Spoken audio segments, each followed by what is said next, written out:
Hello, everybody. How's it going? Happy Saturday. Happy DA weekend.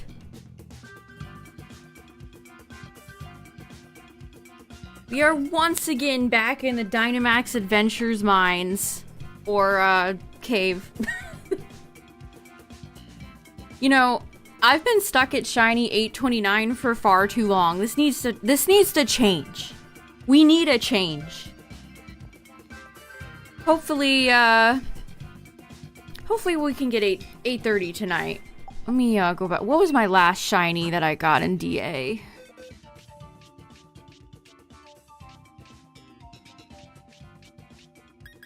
Ah, yes. The Marshtomp that I evolved into a Swampert. So yeah, it's been a while. It really has been a while. And the last shiny hunt I did was Baneri, which I didn't get either, so striking out a lot this month. April has not been for the shinies. It has not been a month for the shinies. So maybe we can turn that around with a few days left in the month. You got a shiny Laleep? Congrats. That's a great shiny.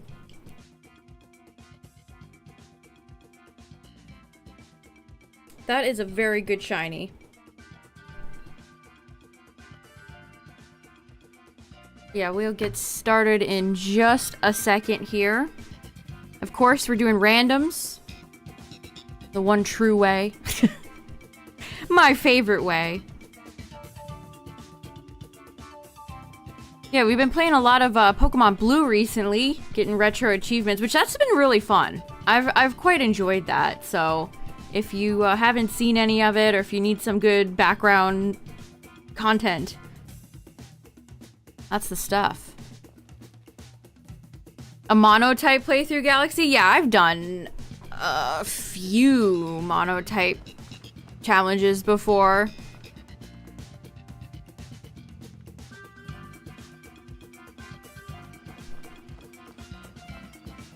I think the last one I attempted was Poison, which was fairly difficult. Depending on what type you pick, it can be difficult.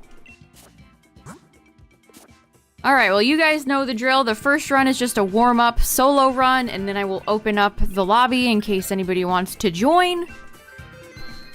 Let's do it. Yeah, not only do you have to pay for Mew and Pogo, but you have to do all of the tasks. All the different... I can't even think about... I haven't played Pogo in so long I can't even remember what they're called. Oh great, we're starting off with a dragon. It's not really what I wanted to see game, to be honest.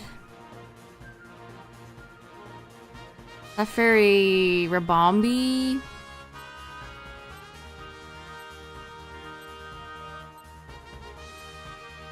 I think it might be, I can't tell. Well, naturally, since it's a dragon type, any good ice types seem to be completely not here. What's up, everybody? How's it going? Wow, you're very loud, Luxray. You're very loud.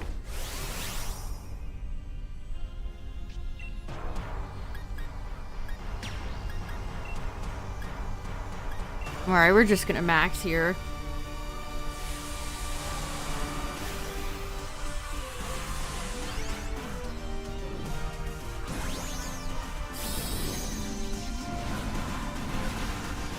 Alright, Alolan Marowak, let's go. You are probably not going to be very useful in the fight against any dragons, but you know.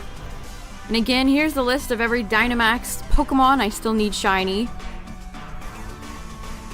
We've narrowed the list down quite a bit. See you later, Sharpedo. Man, I hate all these frail Pokemon that just cost you a heart right out of the gate. Do a mono-type dark playthrough? That sounds fun, Galaxy. Yeah, I saw your list in the Discord. That's a good choice. Good team.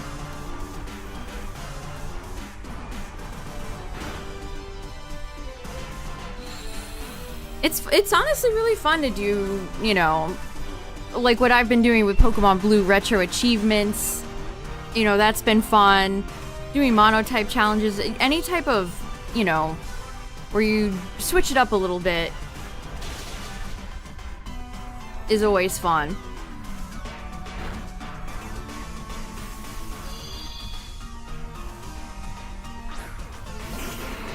Torpedo, can you not immediately die? That'd be great. Glass bones, paper skin.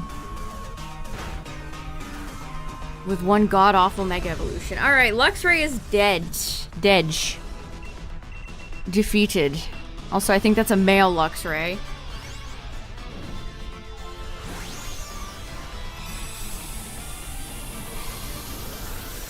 Let's see if any of the NPCs end up taking this.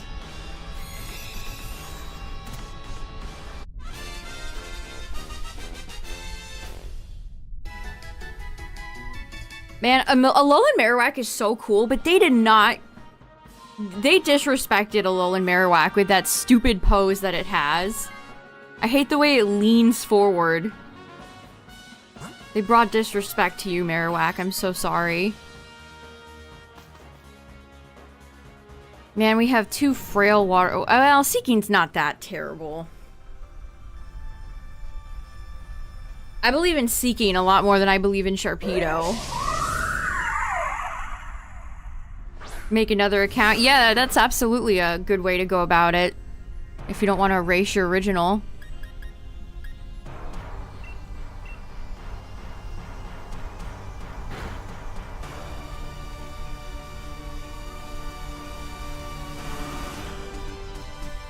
Again, I like Rabombi, but every time I look at it, it makes me think of the plastic that goes around cans. You know, that gets stuck on, like, sea turtles? That's what it looks like. Man, this Sharpedo could die again. That Starfall might have killed it. Look at Marowak. It has, like, mitten hands.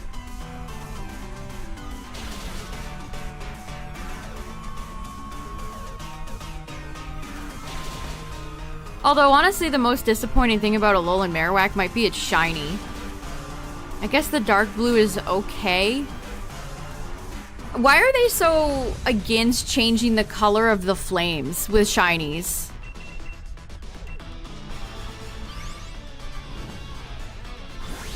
It's just like Typhlosion shiny. Change the color of the flames. It's cool. Why do they not want to do that? It's sick.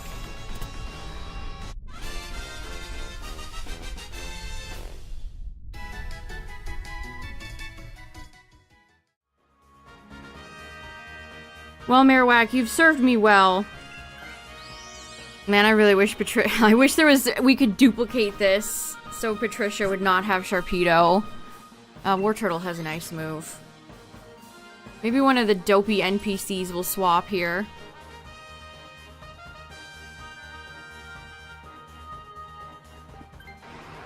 Alright! Alright, Patricia listened! Patricia knows the lore.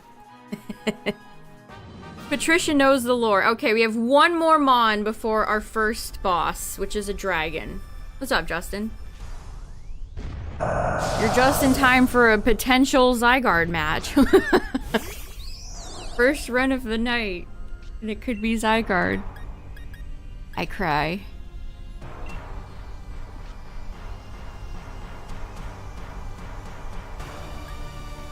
Nobody needs healing.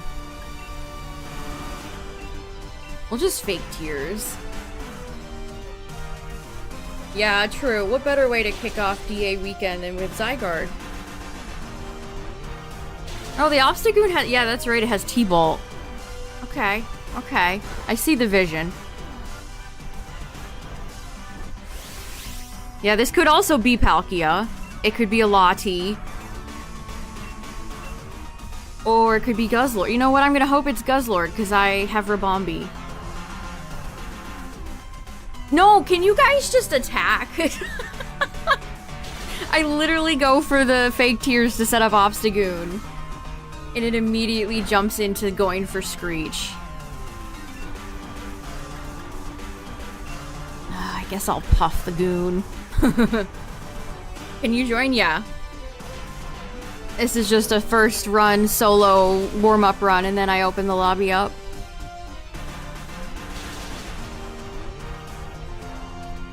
Yeah, Corviknight, I see what you mean. Corviknight does come across as if it could be a dark type.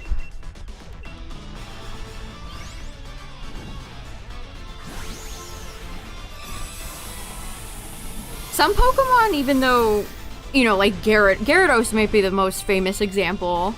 Gyarados is dragon, but it's not a dragon type.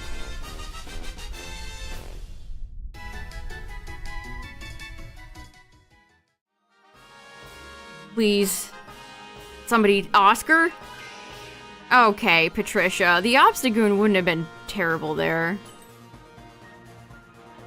Oh well, I mean, okay. I guess that depends on who this is. We're gonna take the Shelvel. Rabombi's already fast.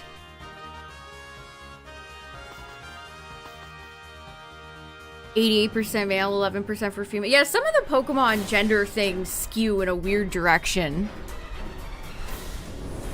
Oh, it is just Guzzlord. Crisis averted, everybody. Crisis averted. It's just little old Guzzlord. Corviknight. That actually kind of goes hard.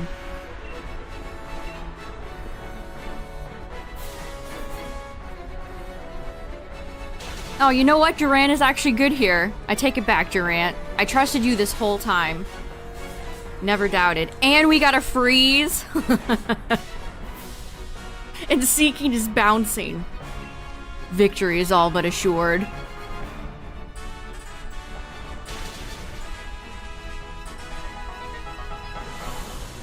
This is kind of a... I mean, I have Rabombi and we're fighting Guzzlord. They did announce the Gen 7 Sitting Cuties a few days ago, which was kind of wild. I was not expecting that. It's kind of sad, though. I think they're only having, we don't even need a max here. They're only having one, Minior. I thought they might do every Minior color, but I think they're just doing red. GG. The NPCs actually didn't, goober it up this time. Bless. What's up, Midnight? Alright, you got me in the first half, not gonna lie, with the dragon typing, but it was just Guzzlord, chat, so we got a first victory. First run dub. Now, Guzzlord, would you like to be shiny 830? May I interest you in that?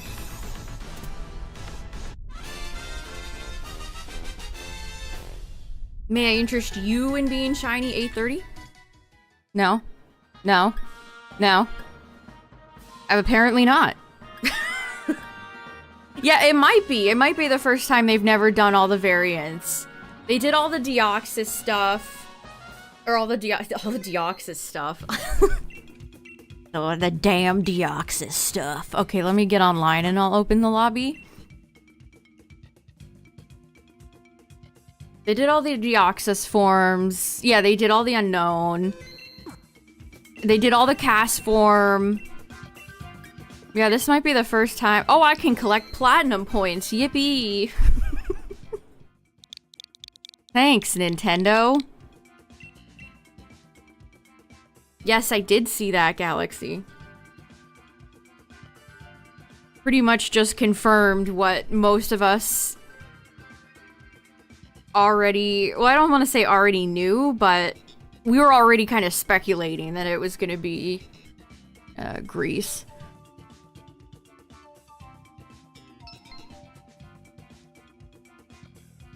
Also, I think they made Ultra Necrozma. But they didn't do all the Minior. That's so sad.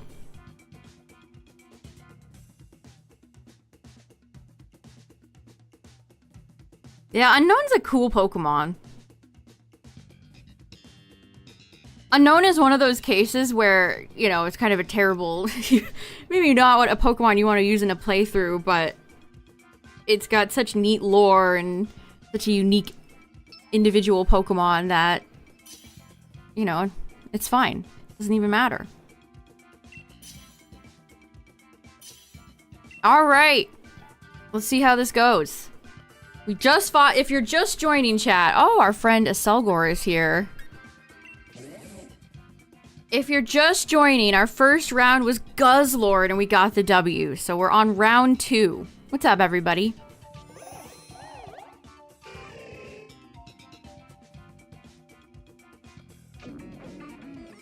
Drifblim's cry cracks me up.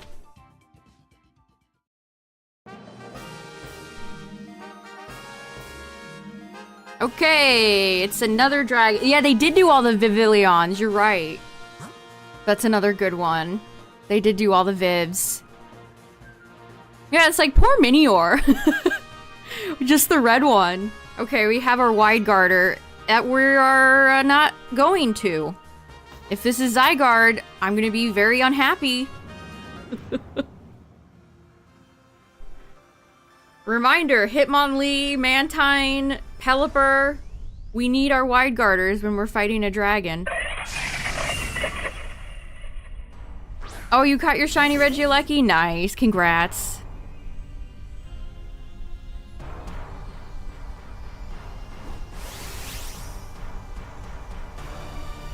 Yeah, you know what? What does that mean for Alcremie? That's a good question. I would hope they do all the Alcremie, but there's so many that maybe they won't.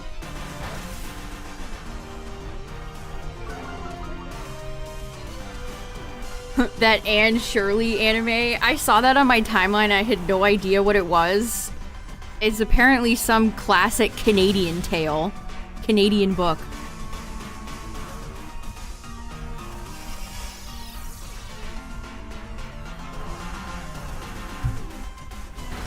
Tyler, if you're not sleeping yet, do you know what that is? Because I definitely did not. Alright, I can't do much here. Happy Saturday, everybody. We just fought Guzzlord and now we have yet another dragon. It could be Guzzlord again, which would be fine with me, honestly. Considering the other two options are bad. I mean, it could be a Lati. They're usually okay. I mean, sometimes Latios can sneak up on you, though. It's all fun and games until Latios unleashes a surf on everybody.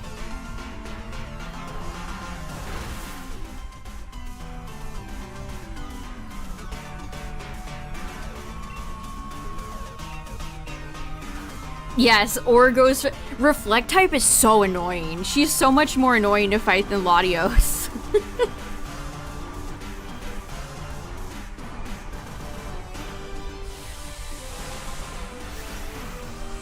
She is so much more annoying to fight than Latios. And sometimes she'll go for Reflect type right away, and sometimes she just won't do it at all. It's however the AI decides to feel that particular match.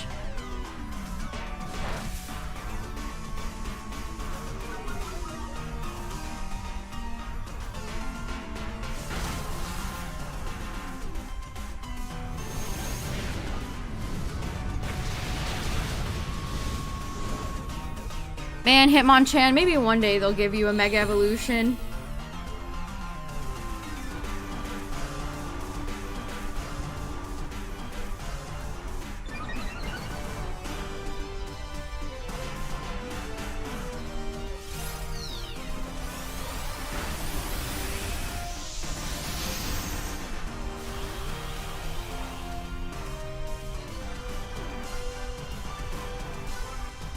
Honestly, one of my favorite shiny hunts this year was when I was in Scarlet looking for Gothita. Or no, Gothorita.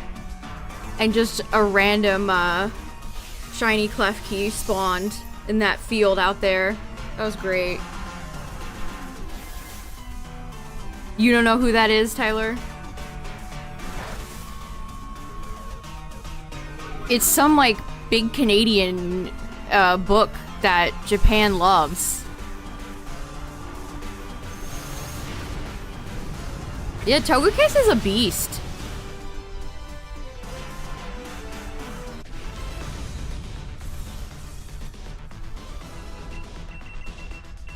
Speaking of, yeah, that one, Tyler, that one.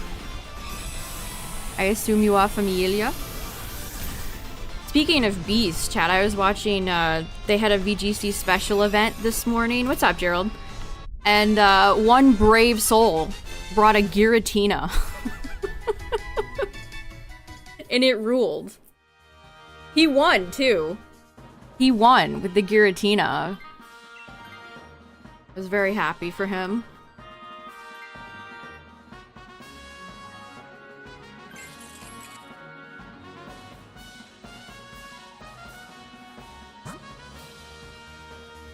Yeah, I literally never even heard of that book until, like, a week ago. From seeing people talk about the anime adaptation. Alright, Lipard, now may I interest you in being shiny 830?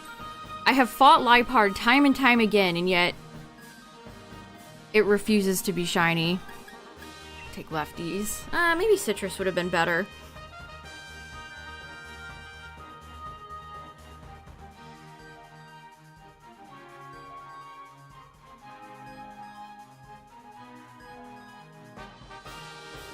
Man, somebody had a 4 full art Darkrai in Wonder Pick, but I have no Wonder Pick energy left. That's so sad. Because I wasted it all on Beedrill EX and Bibarel EX that I didn't even pull. What's up, Poke Guy? Wonder Pick has been particularly lame lately because I doubt anybody's God packs in Revelry has shown up because shinies are not allowed in Wonder Pick. Man, I really want to like Pocket more, but it is such a they're so nasty. They want to nickel and dime the hell out of you. I swear that Darkrai only showed up because I had no energy left. They want me to pay to get gold to do the Wonder Pick for that full art Darkrai.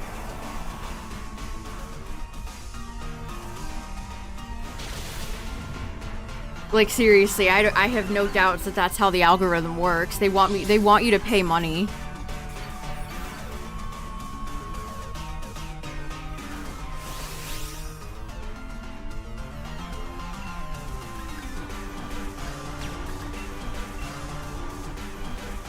So, rip to that Darkrai. I mean, you pay the money for the Wonder Pick and then you might not even get it. You're literally just flushing money down the toilet.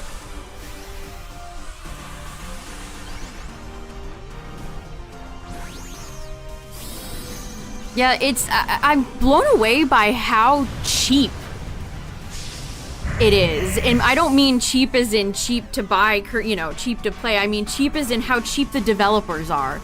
They don't give your ass anything. Hourglasses are so hard to come by. I mean, I feel like people have checked out of the game, so I haven't been getting as many tickets.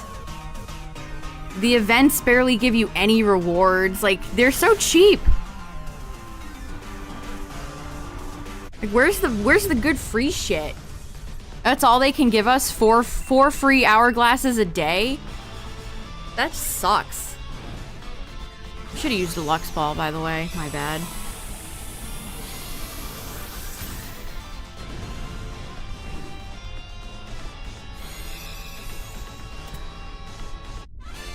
Yeah, greedy. That's a good way to describe it. Greed.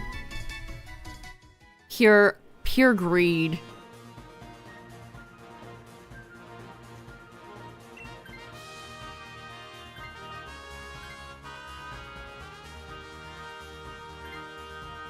My part is play rough and screech, but I guess nobody's interested. Did I pre-order my Switch 2? No. I am not buying it at launch.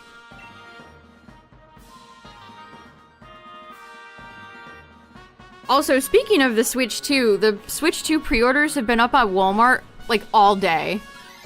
So I definitely don't think this is going to be a PS5 2 situation. I think there's going to be plenty of units to go around, plenty of consoles.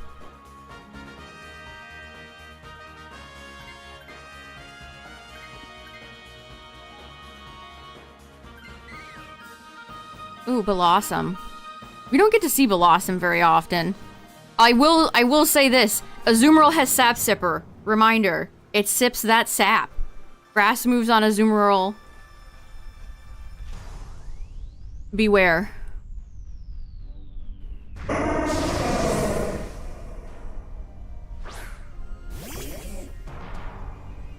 But yeah, the fact that Walmart has had pre-orders up for literally an entire day. I think everybody who wanted their Switch 2 did it the initial day, and now, you know, maybe people who've changed their mind or got paid recently, they can decide if they want to pre-order it or not.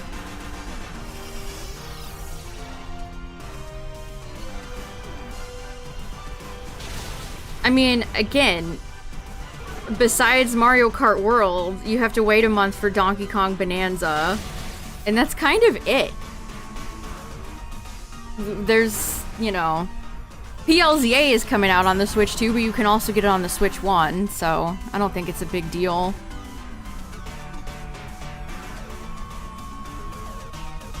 Yeah, I want to wait for a Special Edition 1 too. I do not like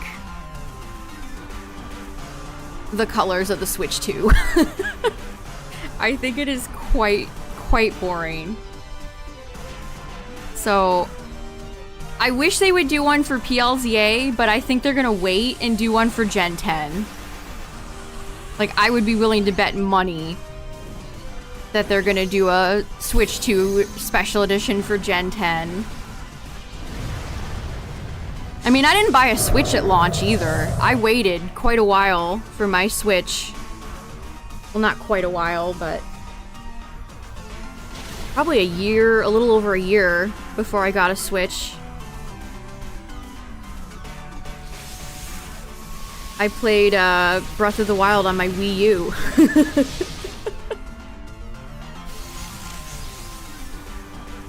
Like, again, Mario Kart World and Bonanza look fun, but not enough to sell me on buying a console so early. I'm perfectly content to wait. There's Sap Sipper!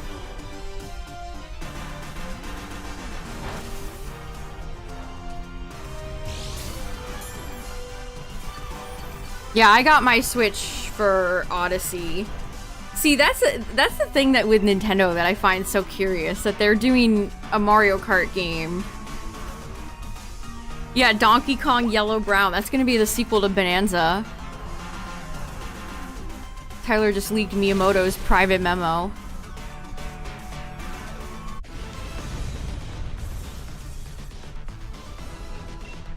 If they came out the gate with a 3D Mario game, I might have considered it. I might have considered it.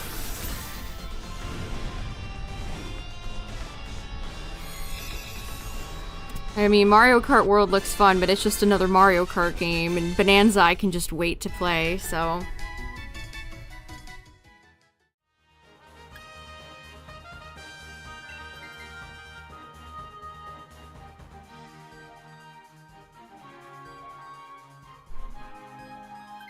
Yeah, I think the upgrade is free, which they haven't mentioned. They just said performance.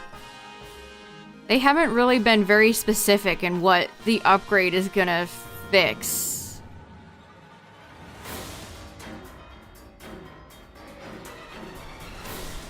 Which I feel like is a bad sign.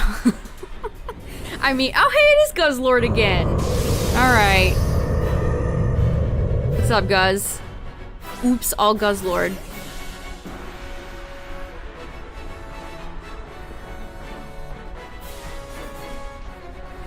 Alright. The spray and the pray.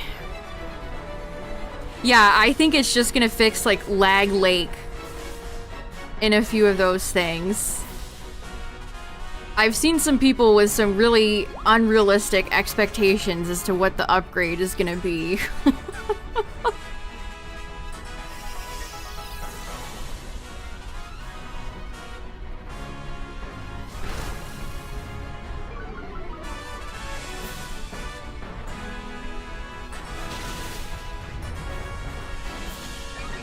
White pumpkin dragon.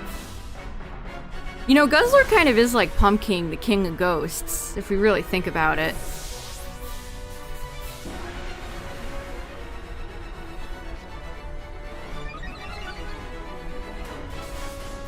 It's gonna add megas? They're all gonna come back? And they're gonna add Dynamaxing and Z moves?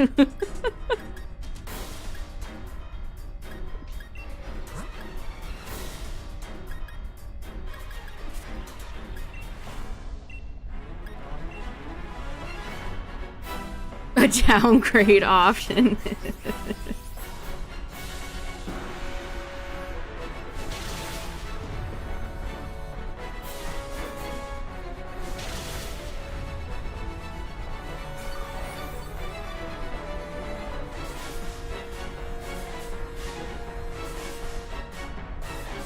That's it? That's so sad, Galaxy. They always do fire types dirty. A sad, sad tale.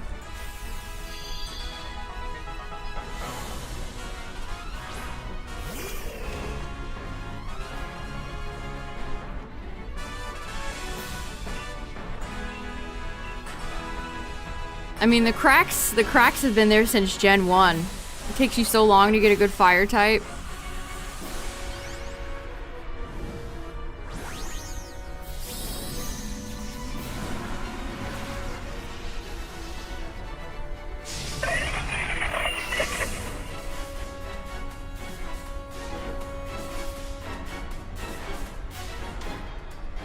Yeah, anyway. Alright, Guz. Let's see.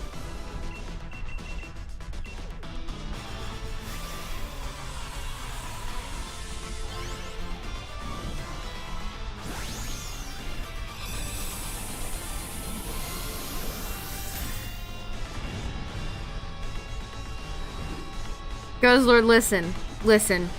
You didn't want to be shiny last time, but have you considered being shiny this time?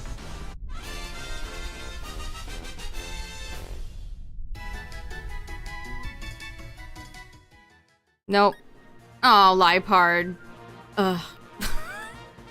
There's one I'm almost more disappointed by Lipard. I've shiny hunted Purloin a few times too, and Purloin is never shiny either.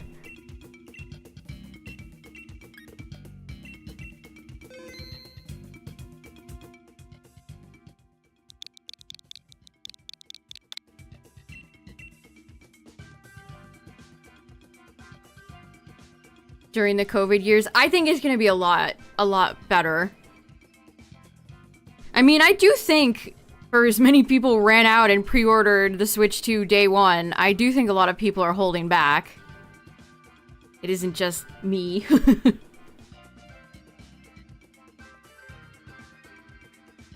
I do think a lot of people are waiting.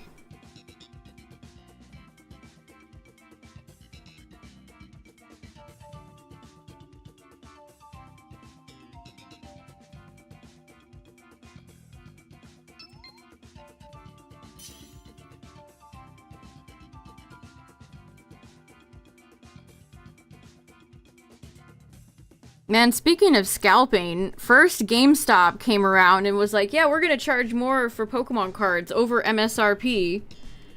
And then, Target is now doing that. So... great. They were charging...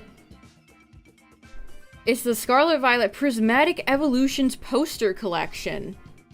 It has an MSRP of $14.99 and they're trying to charge $39.99 for it. Bleak. That is so bleak. That's cool that retailers can just be like, you know what, we're just gonna charge you more money for Pokemon cards. That's just gonna be the way it is.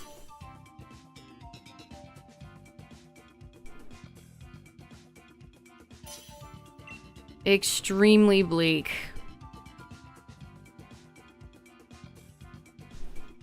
I mean, You know, I haven't really liked any of the recent sets anyway, so I guess it's a perfectly fine time to just not engage in buying cards at all.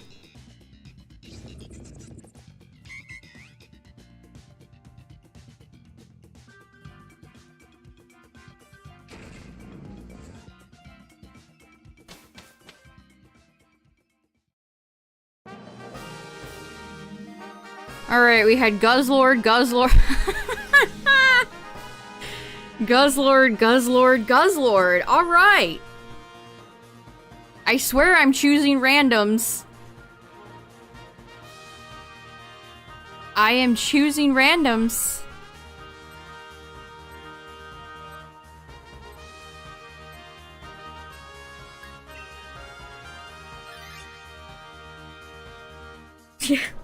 Guzzlord, Guzzlord, Guzzlord. I mean, honestly, this is totally fine. Guzzlord is one of the easiest Dynamax bosses in the entire pool.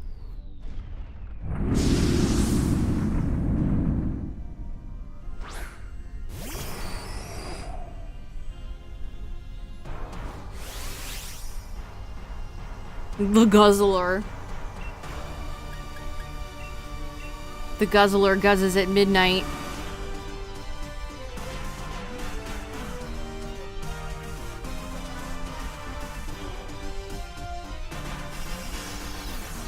But yeah, Target has super fallen off. I don't know what the hell is wrong with them lately. Jeez.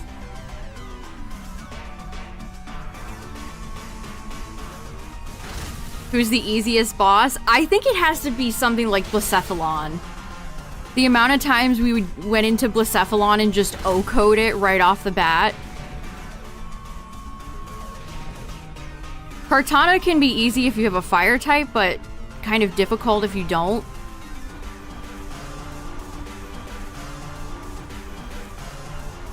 I feel like most flyers in the pool are fairly easy. Lugia, the birds. The genies I don't remember being very difficult, although Landorus has a lot of spread moves. Yeah, I'd say the Tapus, yeah, they're definitely not super difficult.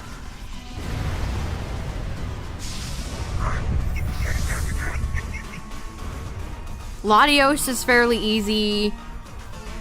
Latios I might put more mid-range. Oh, Cresselia is easy. Sometimes I forget Crest is even in the pool. Cresselia was very easy. The legendary beasts are pretty easy. Entei, Suicune, Raikou. Formosa and Buzzlord. I combined Buzzwole and Guzzlord. That's kind of cool, actually. They should do that. Both of them are fine. Poor Tapu Bulu.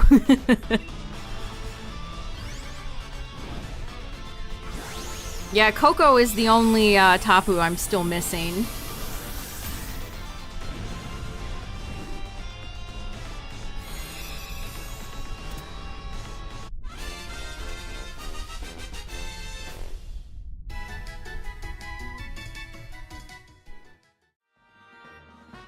Mewtwo is fairly easy. The Lake Guardians are all very easy. Although, sometimes Azelf, if your team is all dark, Azelf can gleam. And that can be kind of nasty. Zerkmosa. That sounds like a bougie beverage.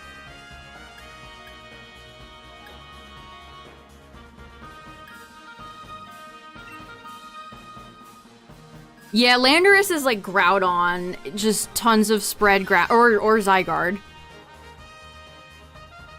Tons of spread ground moves that are difficult to deal with. The other two genies are definitely easier. Giratina's not too bad. Yelga and Palkia are hard.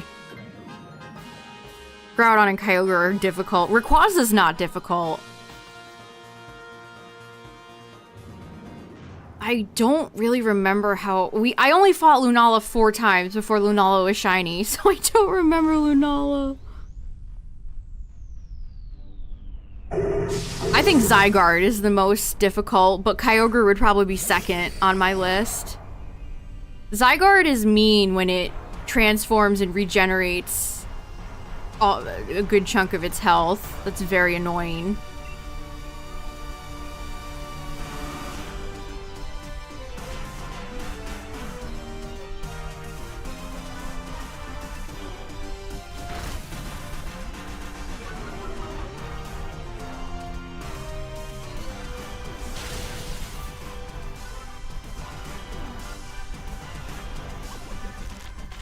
Solgaleo is mid-tier, I'd say.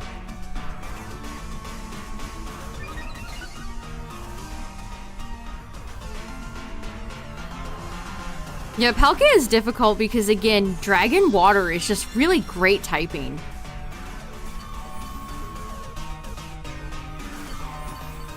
It's just a very difficult type combo to go up against, especially when you're doing randoms. 12 grass Pokemon. See, more than fire. More than fire.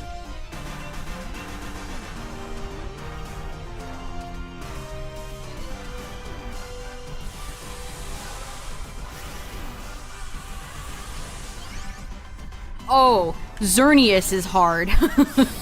Xerneas, I'd say Evital is fairly difficult too. Oblivion Wing can be kind of nasty, but Xerneas is tough.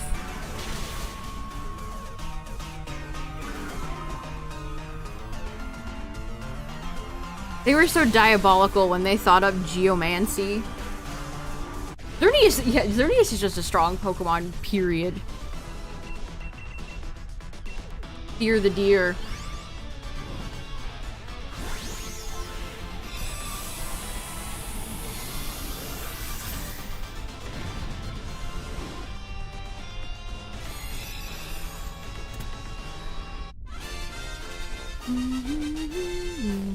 And there are some non-boss Pokemon that I don't enjoy fighting. I think Clefable is rather tough. I never enjoy fighting things like Slowbro, but that's more because it's big and tanky and it takes 5 years.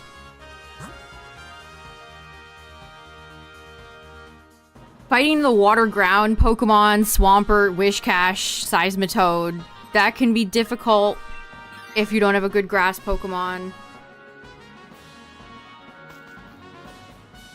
I feel like Torkoal is kind of tough.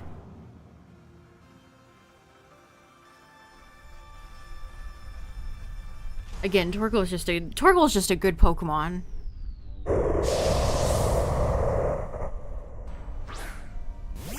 And some of them, like Crocodile, when it gets Anger Point activated, that's scary.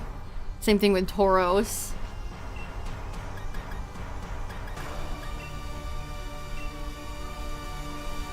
I hate fighting Gigantamax Butterfree. Fighting Gigantamax Butterfree is a truly miserable experience.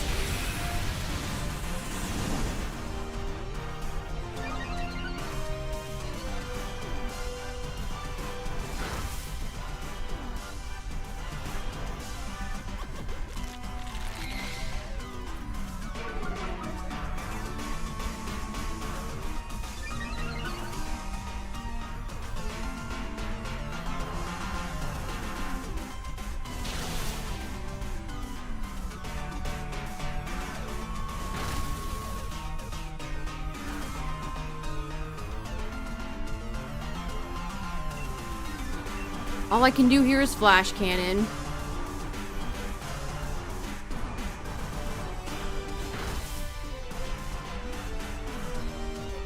It's too bad they didn't, imagine if they put the Swords of Justice in here. Or the Reggies.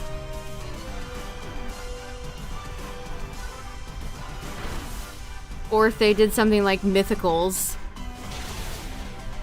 Would have been neat.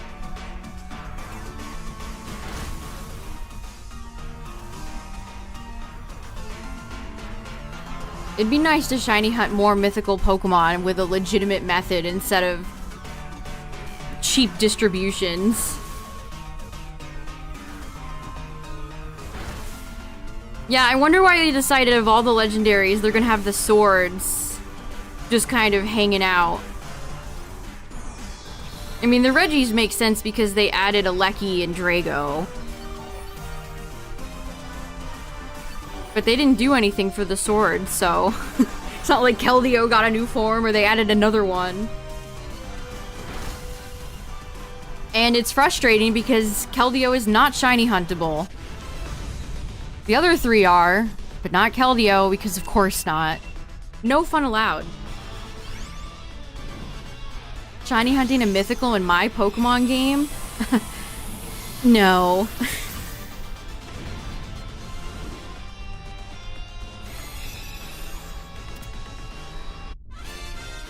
When are we ever gonna have access to something like Shiny Zarude? Or Shiny Pecharunt?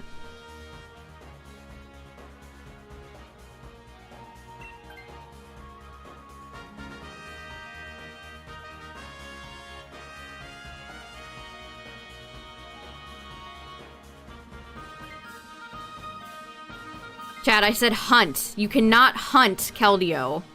You can get it on home, but that is not a hunt.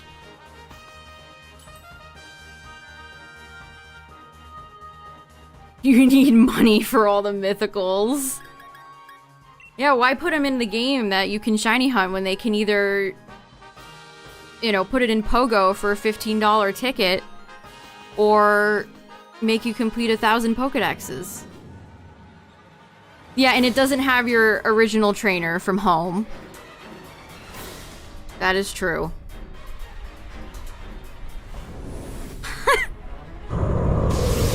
Guz, what's up, man? What's up, big dog?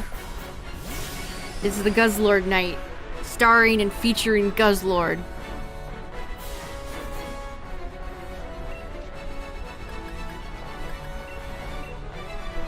Yeah, they should rename this to Guzzlord Weekend.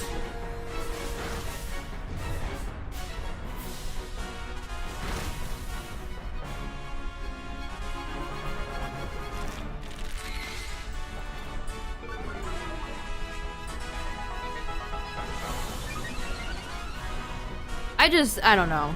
I would much rather prefer to shiny hunt these Pokemon in-game than just get some cheap distribution that doesn't even have my trainer name and not in a Pokeball of my choosing. It's half the fun of shiny hunting. Getting to choose what weird Pokeball I'm gonna put it in. A gazillion of them.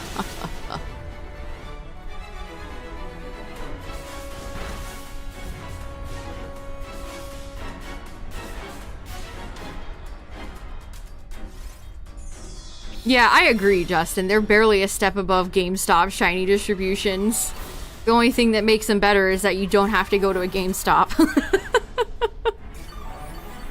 That's the only part that's better.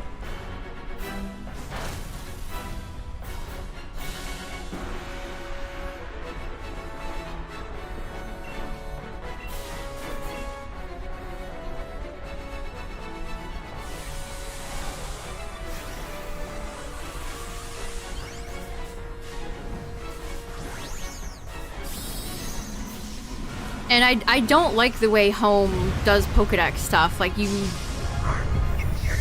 I completed the Pokedexes in all these games, and then I essentially have to do it all over again because I don't pay for Home, and so I don't transfer my Pokemon over, so I don't have Pokemon native in Home.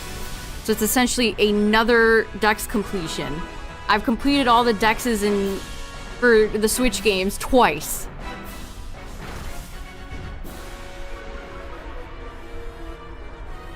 I mean, it's an incentive. They incentivize you to pay for Home. The mythicals always come with some sort of price tag attached to them.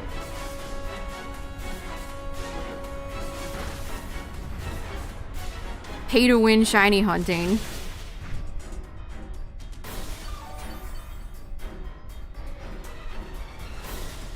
Mummy.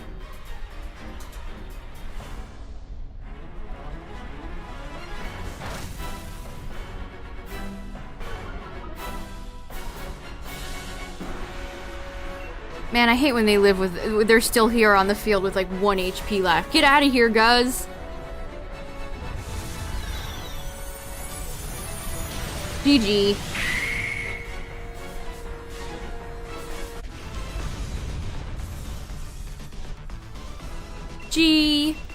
G. Because you refuse to complete the dex again? Yeah, it's totally understandable. I understand that completely. It's such a chore.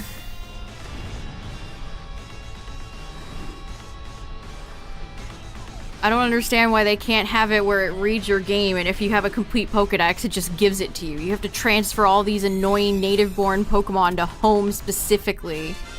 Again, because they want you to pay for it.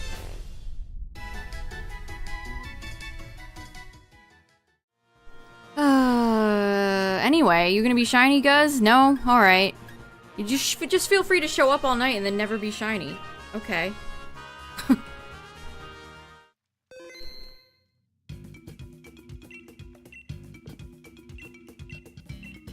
Alright, so we've seen Guzzlord, Guzzlord, and Guzzlord. Who's next?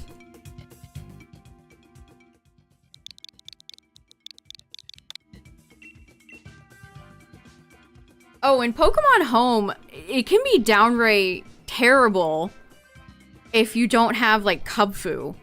There's certain Pokemon for Dex completion that are downright evil. Like, if you evolved your Kubfu or, you know, specific Pokemon like that, or you're type Null into Savali, so you would need type Null and Kubfu. It's terrible. It's absolutely terrible.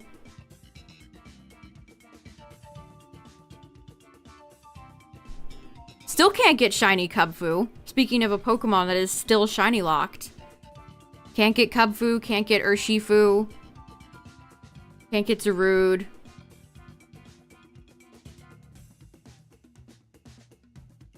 Two dogs were only available as a GameStop distribution and then, of course, put in Pogo.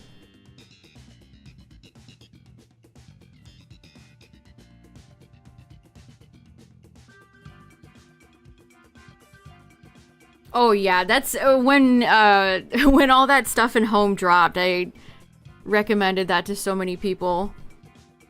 It's just not worth it. Just you know, find a bot, get a Kubfu, boom.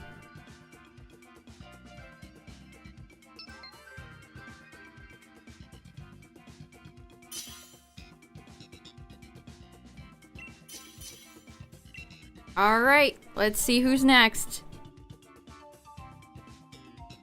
Amogus, Girder, and Charmeleon. Wow, what a lineup.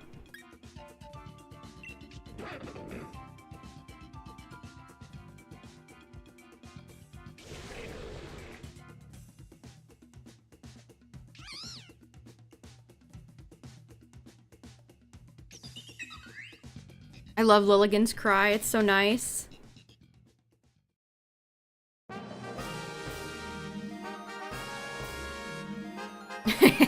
It very well could be.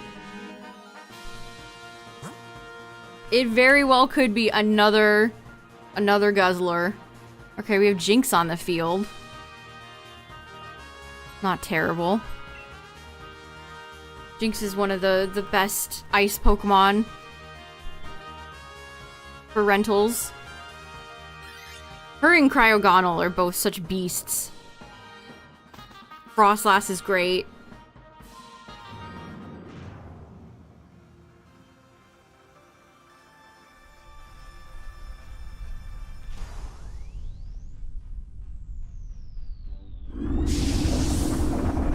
Carkol.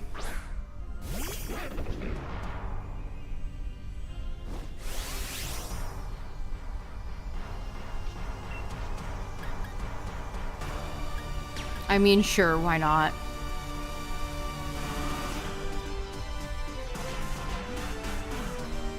You know, Carkol's legs are not very, it doesn't look like it moves very efficiently. Nothing but Zern. I'm so glad I got Xerneas done. That was one of those Pokemon that I was so sick of fighting. Which is why whenever Kyogre and Palkia are shiny, I'll be very happy. Zygarde too.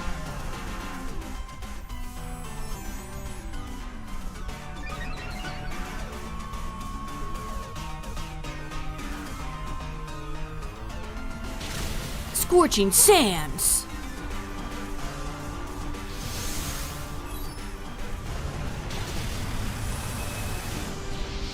Made the trek over from YouTube, nice. Oh yeah, the stadium rentals, maybe that's why I like Dynamax Adventures so much. Some of the rentals feel like spiritual successors to how terrible the rentals are in Stadium. The rentals in both Stadium 1 and 2. You could argue that the rentals in Stadium 2 are even worse. I could give you a specific example. Tyranitar. Tyranitar only has Bite. And I think it's like Sandstorm and Leer or something. Its only dark move is Bite. That's about your average rental Pokemon in Stadium 1 and 2. It's real sad. Any new shinies lately? 0. Not a single one. The drought be droughtin'. I'm still chasing shiny 830.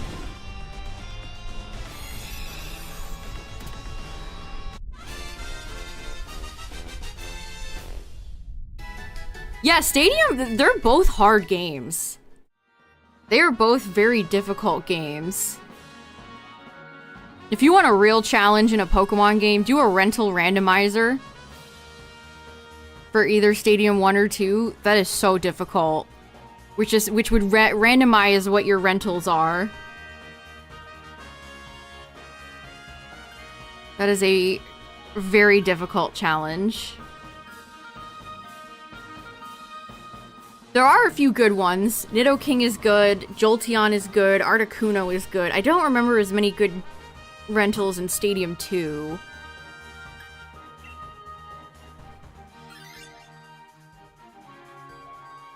Yeah, it's fun, but it's so hard. It is a very hard challenge. Honestly, I'd say it's as difficult as any really tough Nuzlocke or Ironmon. It's very tough.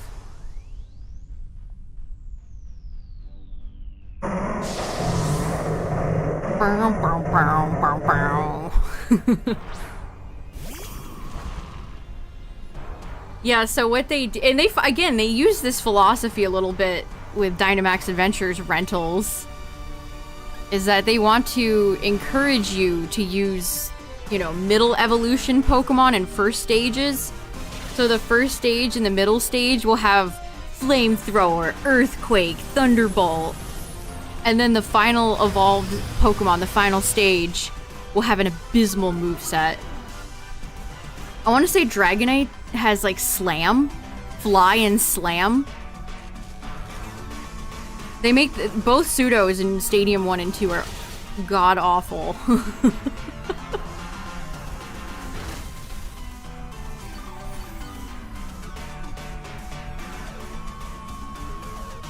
Clang. That might be a personal problem for Clang. You know, that might just be a personal problem for Clang.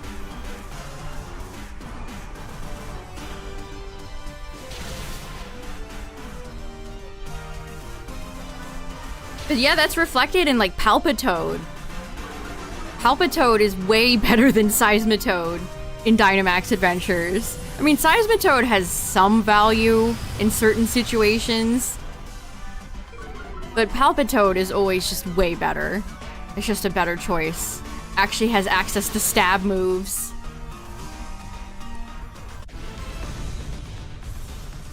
So shout out to our friend of the stream, Palpitoad. Our dear friend.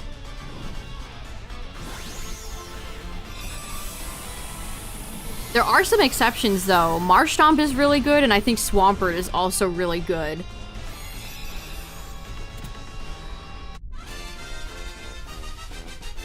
Combuskin is okay. I think Blaziken is a little bit better. What about Grovyle and Sceptile? Grovyle has Screech, which can be very good.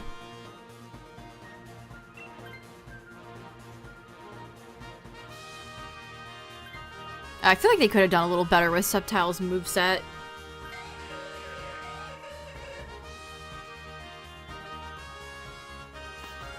War Turtle is not bad. War Turtle, I think, is way better than Charmeleon and Ivysaur. Yeah, Grovile's okay support. It's okay. I mean, Grovile's just a cool Pokemon, to be honest. I just like Grovile. Boober! I need this in Pokemon Blue. Okay, well, Magmar is not particularly what we needed. Either Gloom or Dracloak, I think, would be fine.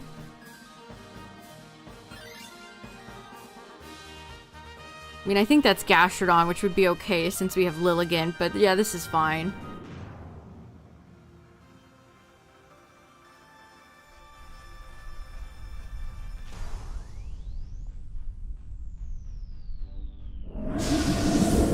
I'm honestly surprised they resisted the temptation, because obviously they added all the Gen 3 starters. I'm surprised they resisted putting Charizard in here. Charizard, Blastoise, Venusaur.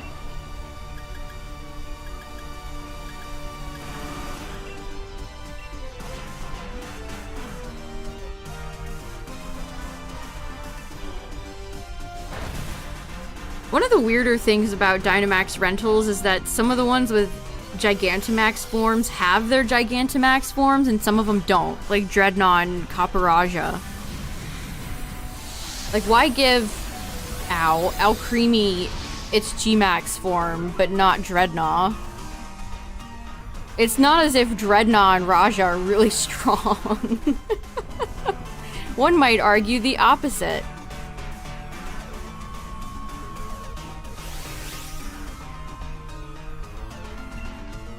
Well, I'm a Magmar. I can't do much here. That was not a good Gamba. I love Magmar, but I'm not gonna be great here. No, you haven't missed anything, Galaxy.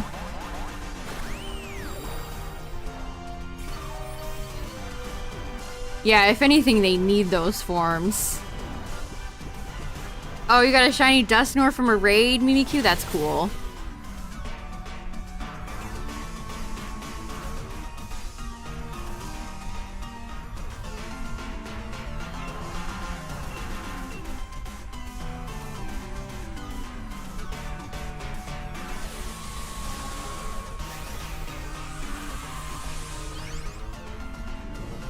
Huh, you know, that's actually a good theory. You don't think they get him because they set up hazards? That's an interesting theory.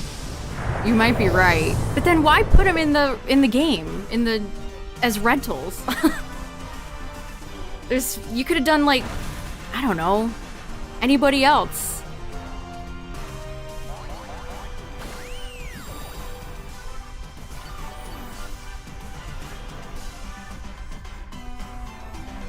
Too bad G-Max, Pikachu, and Meowth aren't here.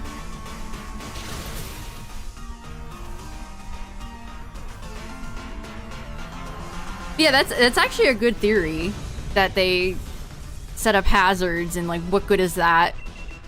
Honestly, you know, what good is that most of the time in general? I think a lot of Gigantamaxes are terrible, as in, you know, battling. Like, why go for a Gigantamax when you can just Dynamax your Corviknight? Etc., etc.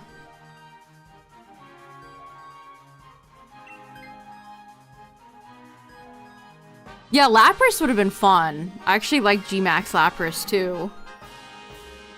It's one of my more favorite Gigantamax forms.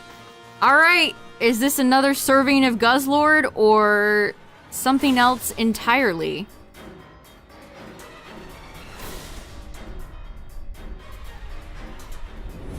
No, no, no, we went to the bad place. We went to the bad place. Palk father. Oh, pressure is so annoying. Terrible ability. Great in Dynamax Adventures.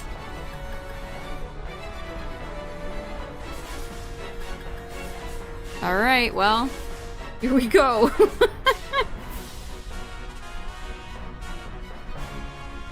And, oh geez, okay.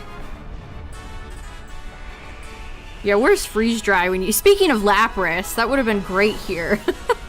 Lapras would be such a good counter to Palkia.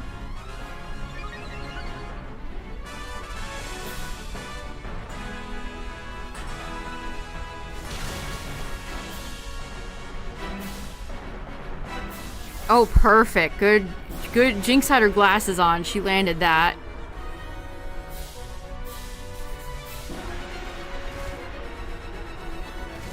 It's like I'm back playing Pokemon Blue, watching Double Slap hit every single time. Tink, tink, tink, tink.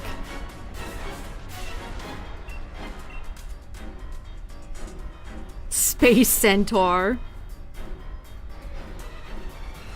Ooh, can you imagine if this was Origin Palkia? Good lord. Yeah, Jinx is great. She's one of, if I ever did a ranking of Dynamax rentals, I'd put her in S tier without a second thought.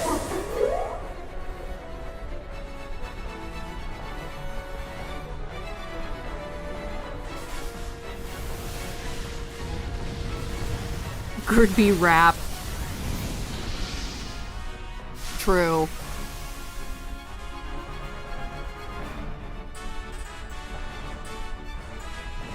Yeah, you stay asleep, Palkia. What do you think Palkia dreams about? What does a legendary Pokemon dream about?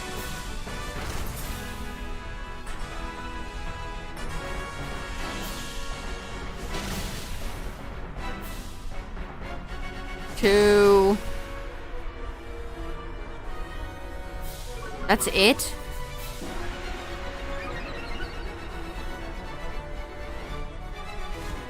I know, imagine if Terror Raids ran coherently like this.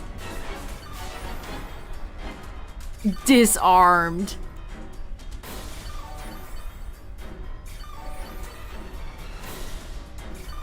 Space.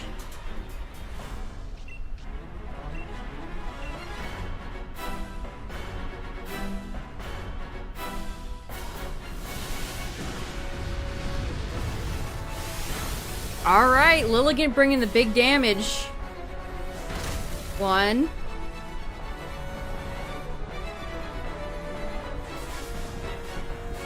Come on, we're so close. Just a few more hits. GG. GG's, GG's. Palkia was asleep that entire match. That was amazing. That was amazing. GG. GG's, everyone. We showed Palkia who's boss.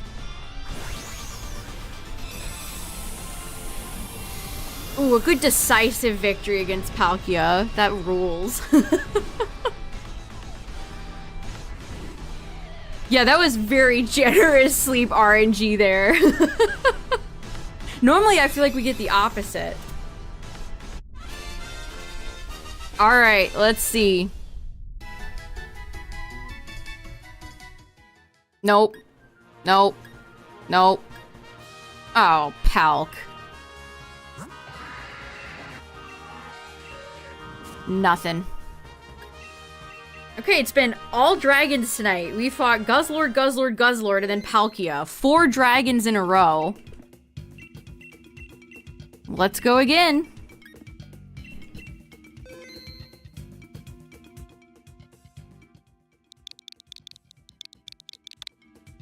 Alright, there's the code. Feel free to join. Open everybody. I know, something about this, the RNG in Scarlet and Violet feels weird.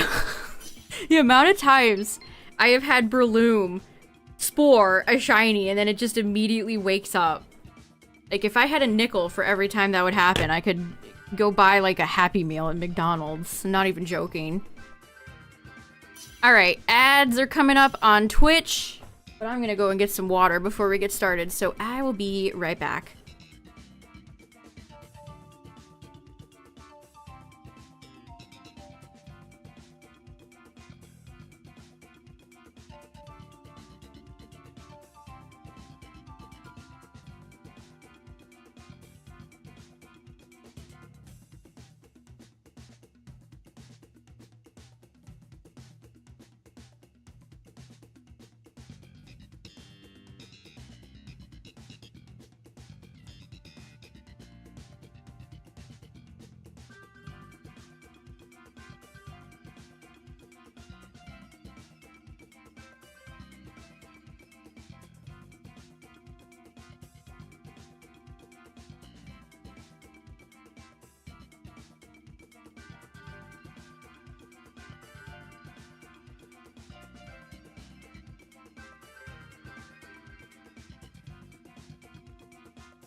Alright, can we get a non-dragon? 4 dragons in a row. Can we break the curse? Oh, hey! Somehow Palpitoad has returned. Wakes up for first turn so often. Yeah, I'm not even joking. I swear, I'm putting my tinfoil, Booper's putting the tinfoil hat on. I've had so many first turn wake ups in Scarlet, it's insane. It doesn't feel right. Water Tribe. Okay, alright. Okay. Alright.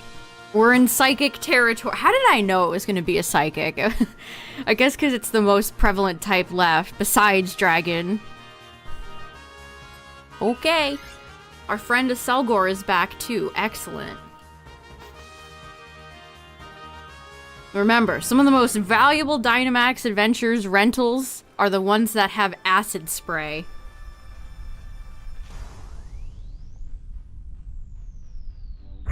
Or you're psychic. Sabrina taught me so much. Speaking of Sabrina, you know, since I've been playing so much Pokemon Blue lately, I had the guide up for Saffron just to make sure I didn't miss anything. And Sabrina's almost all of the gym choices they made in yellow are worse. Like, Sabrina's gym is 1,000 times more cool in red and blue and green than it is in yellow. They kind of nerf the hell out of a lot of gym leaders in yellow. Also, let me make I made a statement last time watching, or playing Pokemon Blue. I was like, oh, I want to use Aerodactyl. It can learn Rock Slide. No, it can't. You know how I said Sandshrew and Sandslash had really terrible movesets? Well, Aerodactyls might be even worse. It doesn't naturally learn anything. I don't think it learns any rock moves. Not a single one. It doesn't learn EQ either in Gen 1. It just has flying type moves. That is so tragic. Poor Aerodactyl. I decided to look up its moveset. And I was like, oh wait, it literally does not learn Rock Slide. Because you get Rock Slide as a TM. And the Pokemon that do learn Rock Slide are all super weird. Yeah, Aerodactyl can't learn it. Yeah, it's unfortunate is what it is, Galaxy.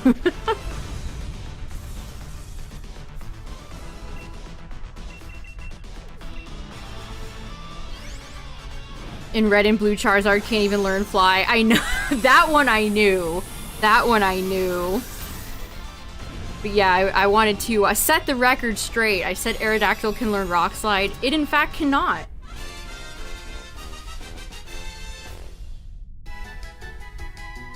It cannot. Oh no, it's so sad.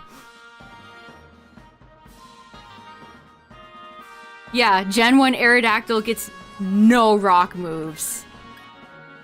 They didn't care at all. They didn't care at all. They did not double check those movesets before they shipped those games off. They didn't give a fuck.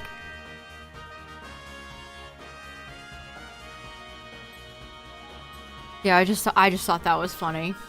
Yeah, I remember using Aerodactyl in Gen 2, where it does learn Rock Slide, so...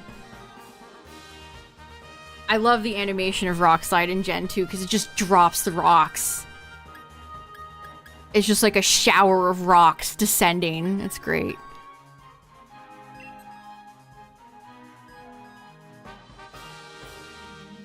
But yeah, with further research, I keep finding new Pokemon from Gen 1 that have just the worst movesets known to mankind, so...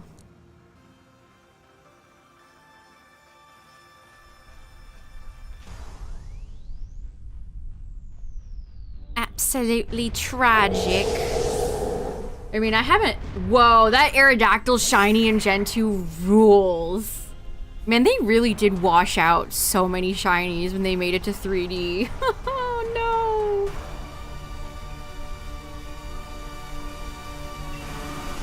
He was so big and purple.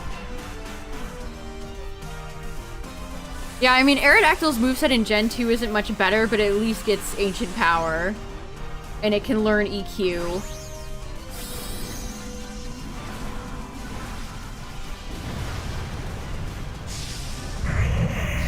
It can learn Flamethrower and Crystal. How exciting. I don't see... Does it not know Rock Slide?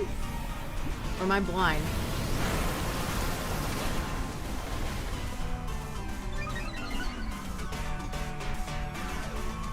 It can learn Rock Smash. Huh. Do I have a false memory? Why the hell would it not be able to learn Rock Slide? Well, I used Rock Slide with somebody in Gen 2.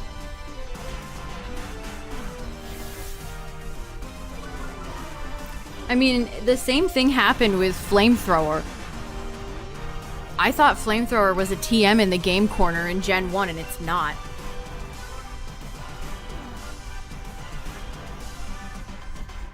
I thought that for the long... I don't know why I thought that, but it's not. Aerodactyl gets Rock Slide and Fire Red and Leaf Green. That is so bad. That is so... That's so bad. It took him until Gen 3 to give Aerodactyl access to Rock Slide. Oh. They've always done my boy so dirty. And then they gave it that disgusting Mega Evolution.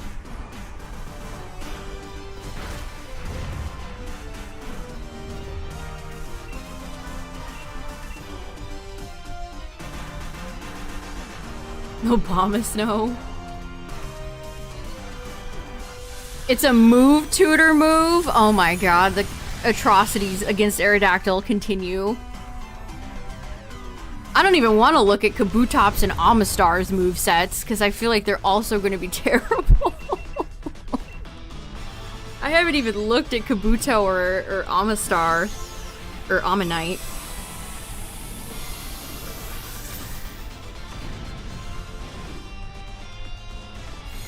Yeah, the graphics improve steadily through every gen.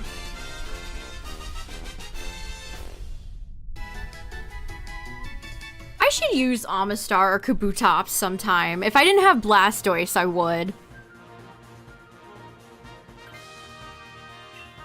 It learns rock. Oh my god, in Diamond, Pearl, Platinum. That's so crazy.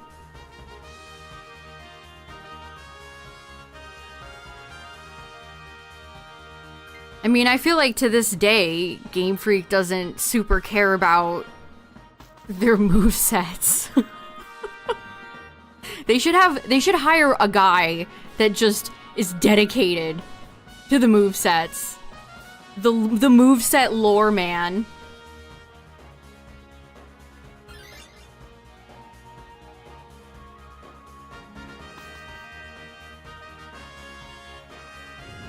Yeah, Kabutops' moveset is about as sad as I thought it would be. It does get Slash at 39.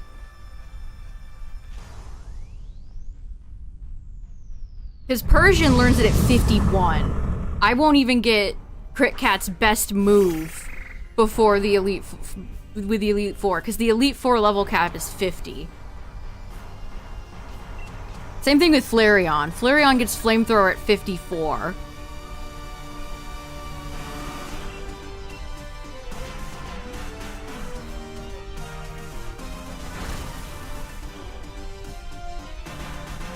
I love that. Avastar's so funny. He's waving. He's going, hey. He sees his friend. He waves.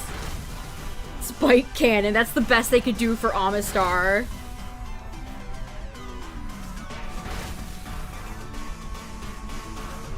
Did they forget they programmed rock Pokemon into the game? None of these rock Pokemon learn rock moves. Also, Palpy has perished. Did they forget rock types existed, or did only Geodude and Onix count?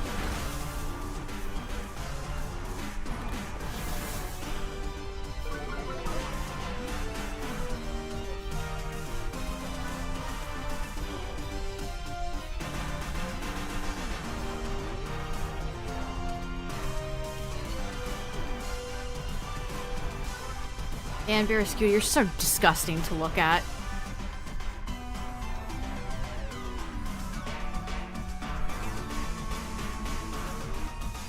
Yeah, this might be an actual, like, what happened here? Why do none of the fossils learn any rock moves?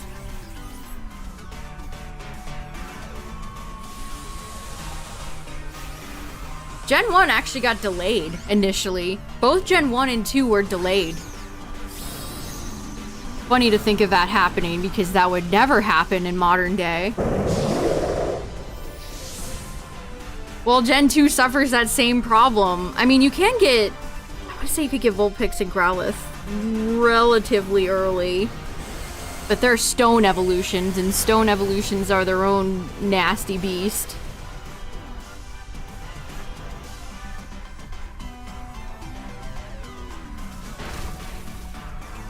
Water Gun was a TM in Gen 1.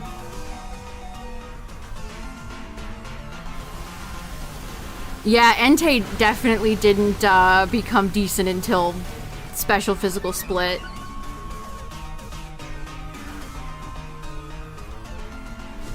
That helped a lot of physical water types out too, like Gyarados and Kingler. Azumarill. Etc.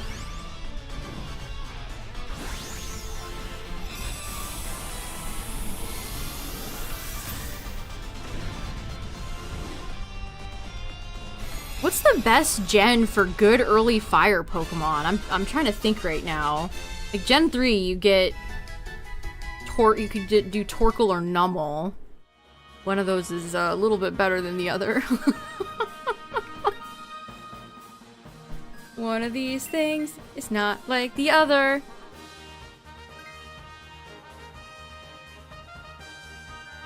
Gen 4 is probably the saddest case. Because if you don't take Chimchar, then your only option is Ponyta for a very long time.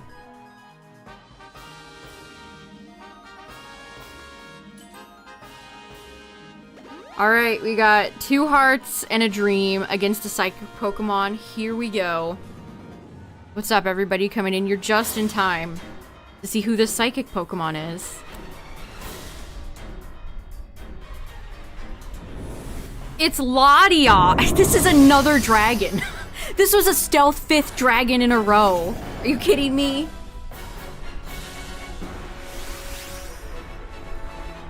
I see your tricks, Latias.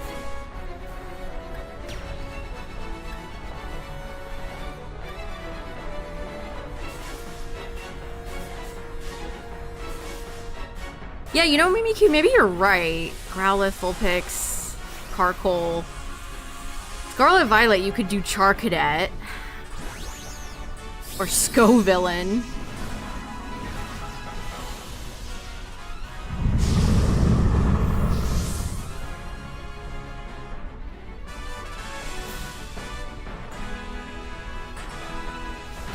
I feel like you get a lot of good fire types late in Gen 5. You don't get access to Volcarona. I guess you could get Darmanitan.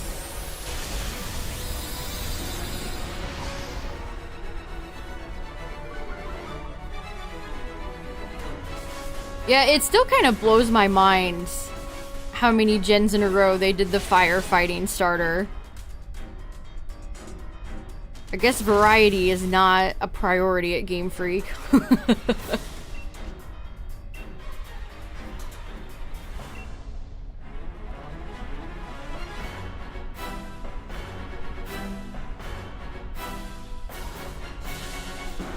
Yeah, now it's...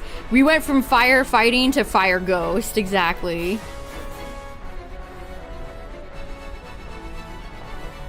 With multiple dark and fighting thrown in there as well. We have lots of fighting bird starters.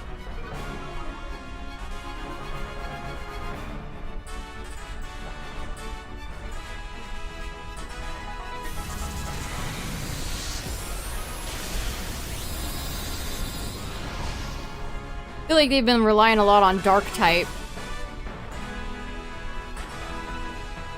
Again, it'd be nice to see them explore, you know, poison type, ground type, bug, fairy. I mean, we have Primarina. But, you know, something a little more outside the box. Yeah, dark type cats. Gen 10, we're gonna get a water dark cat.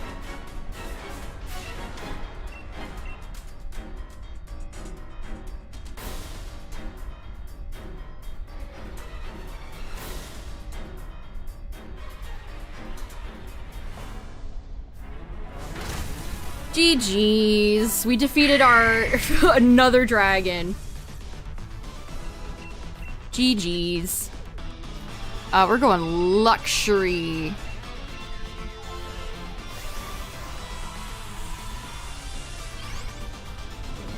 They just had one of the recent anime episodes that just aired was Incineroar versus Meowscarada. So somebody has over there has figured out the dark cat conundrum.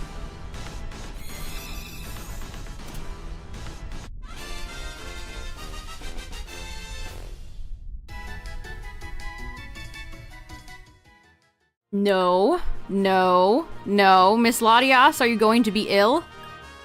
No, she's feeling fine. She's not sick.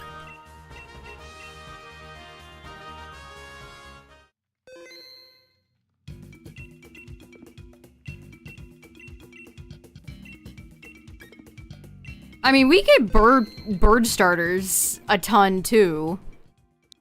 There are a lot of bird starters.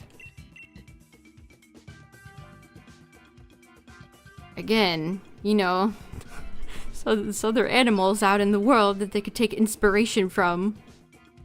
Besides the same ones over and over again.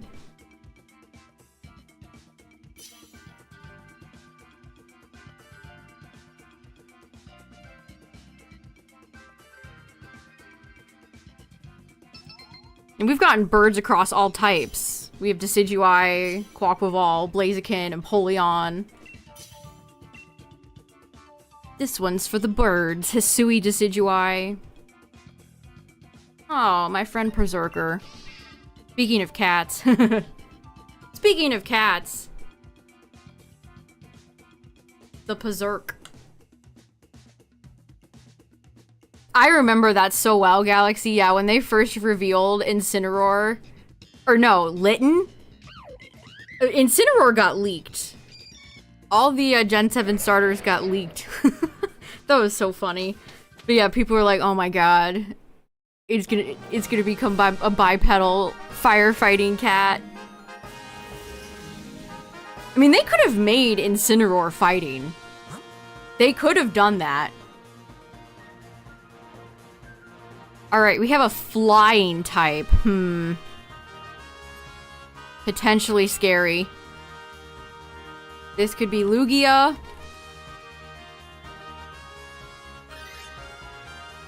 It could be Celesteela, or it could be Articuno.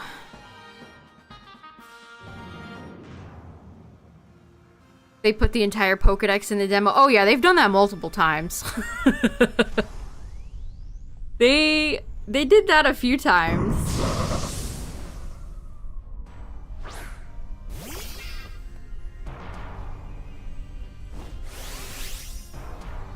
They have to know that people are going to data mine it immediately. I guess they just don't care. They see people who will look at leaks and stuff as a very small minority.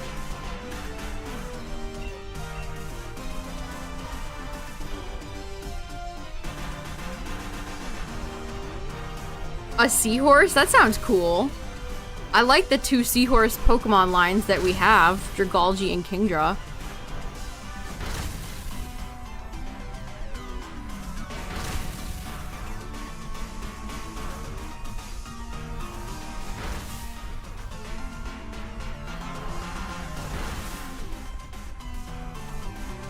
A bird, a cat, a crocodile, their final evolution will be human-shaped bipedal. They've really gone so hard on bipedal starters. I mean, just completely. I mean, Skeledirge is on all, you know, Fuecoco's bipedal, but Skeledirge isn't. But still.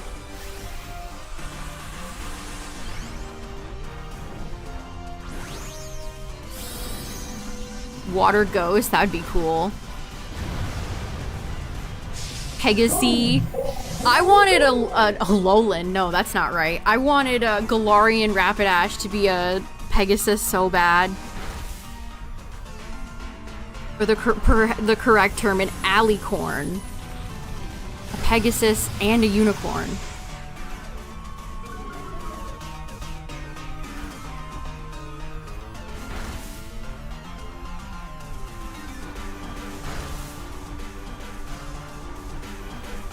The Lucario Nation.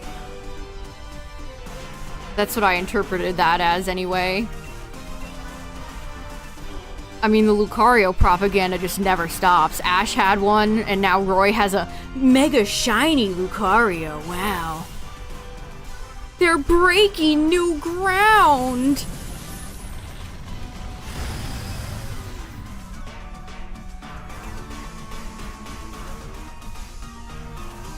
Game? The Munchlax who would not die.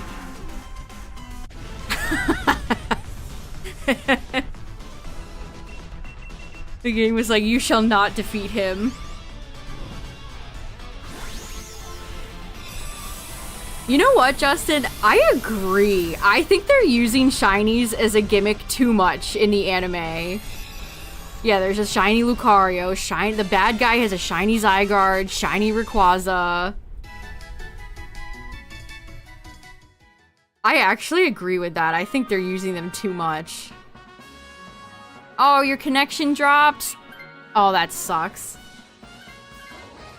It's not a Dynamax stream unless the paper clips that hold together the Sword and Shield servers fall apart at least once.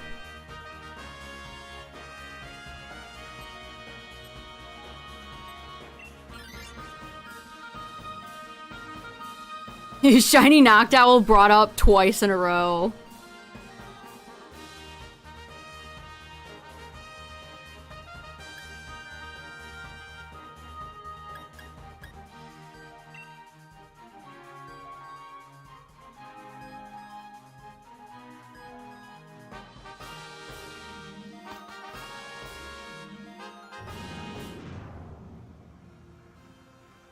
Surprised they didn't make the annoying new Roy Shadow, the kid that shadows Roy with the Mega Sableye. Why didn't they make that shiny?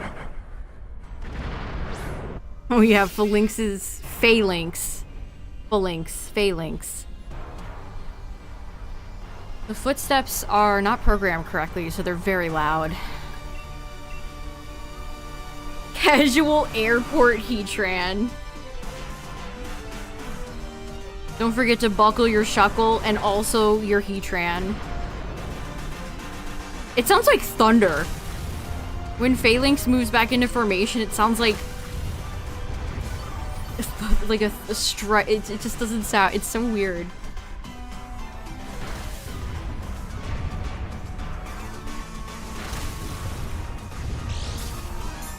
I'm surprised Liko and Roy haven't caught more Gen 9 Pokemon. Like, they both have Gen 9 starters.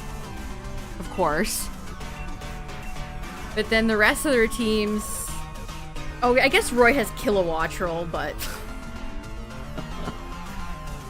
They always gotta give one of the protagonists a boring bird Pokemon. I guess that's contractual.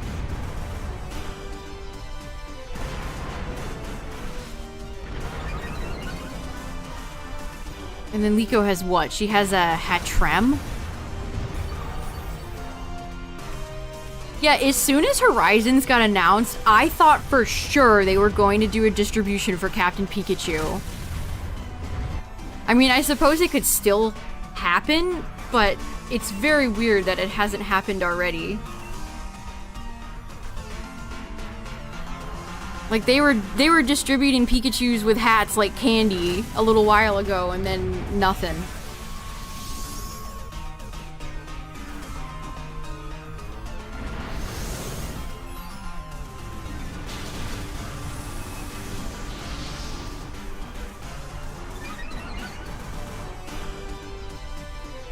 Yeah, Paradox Pokemon would have been cool.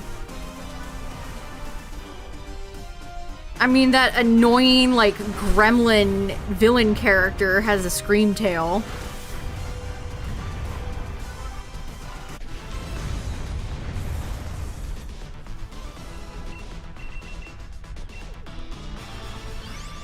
What's up, Cacturn? Yeah, very surprised that they've never distributed a Captain Pikachu yet. I mean, Captain Pikachu's still around. His owner might have fallen off into the abyss. He's not dead. There's no way he's dead. But, Captain Pikachu lives.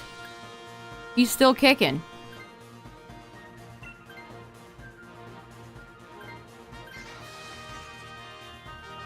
Oh no.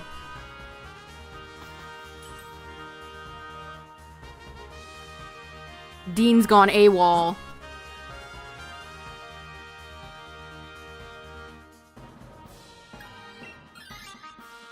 I mean, a fire type would be... If we have two weaknesses to fire, though. I'm Steel and we have Butterfree.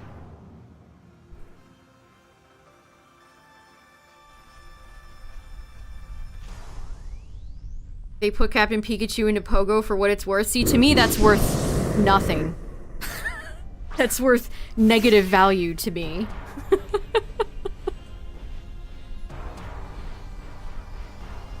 I like Berserker's rounded tail. Funny guy, that Berserker.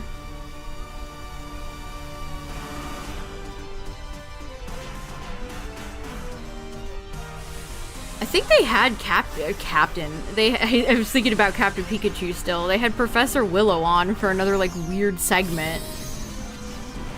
It's like, okay. Anyway. I mean, they've already gone crazy with Mega Lucario merchandise. It's already got figures, it's already got plushies. I don't know if a lot of casual Pokemon fans realize how crucial the anime is as a piece of the overall Game Freak TPCI puzzle.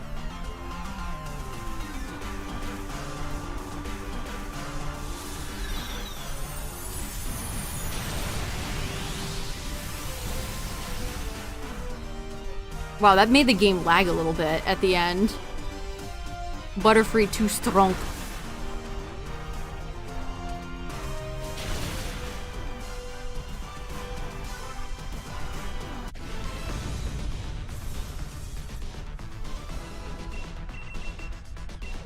I think Horizons might run its course and then they might do a new anime. That's purely, I'm just speculating. I mean, I've seen a few people also speculate that it's not gonna, you know, they're not gonna treat Liko like Ash and have it go on for decades.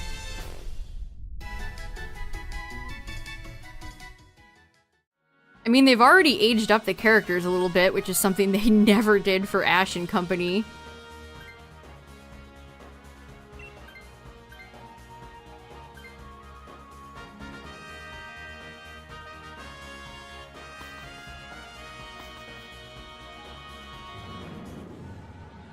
Alright, let's see. Which of our three flyers is it? Is it Lug? Is it Stila? Or is it Kuno? It is Kuno. I'm gonna need to catch you in Pokemon Blue next week, Articuno. I already caught Zapdos, but I've had Zapdos shiny for like 2 years. Only Kuno remains.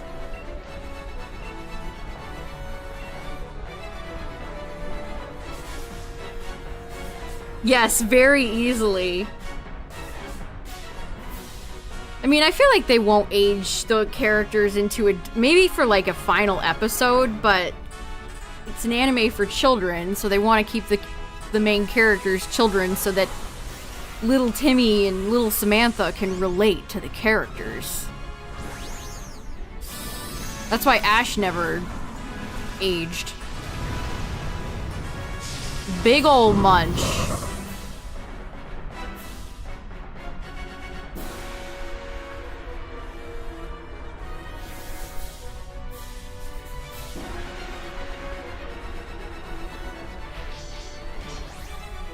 I hate the Swords Dance animation in this gen. The orange swords are so lame.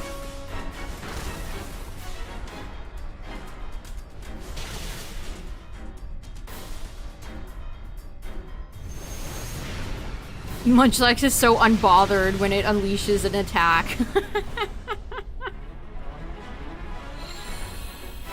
Unbothered, staying in his own lane, flourishing. Spitting out giant fireballs at big legendary birds. You know, to bring back Pokemon Stadium for a second, one of the coolest things that Stadium does that I wish they would carry over into the main games is Articuno has sparkles. It has like a little bit of icicle sparkles around it in Pokemon Stadium. And that's so cool. It makes it feel more legendary. They should have kept that.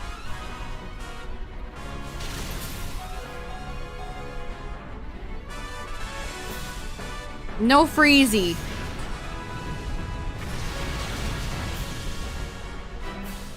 He said that Butterfree... That was a clutch survival. Mamma mia. You want the battle announcers back? I would totally be down for that. Champions, I don't know if they'd ever do that again, but Champions would be the game for the announcer to come back.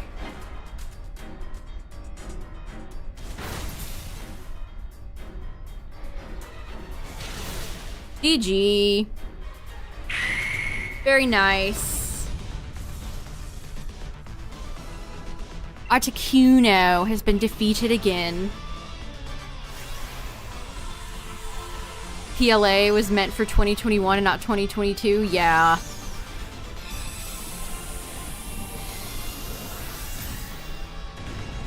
I definitely think their schedule...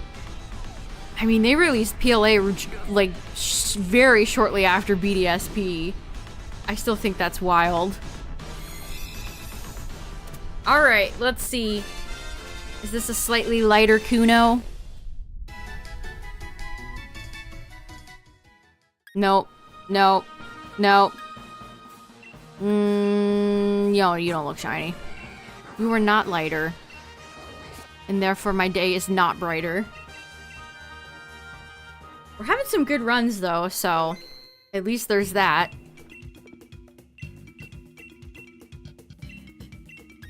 Yeah, PLA came out in January, right? That's so weird. Again, I still think about that release period. That is so weird. I don't know, does that show how little faith they had in BDSP, or... What does it mean? What does it mean, man? What does it mean?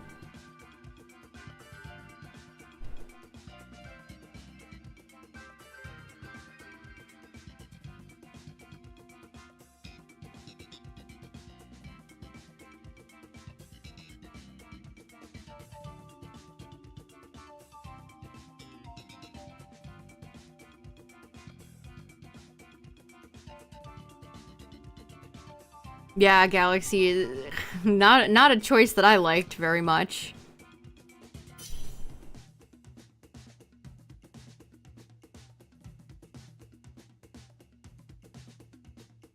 Manaphy. Man, I don't know. I just don't know.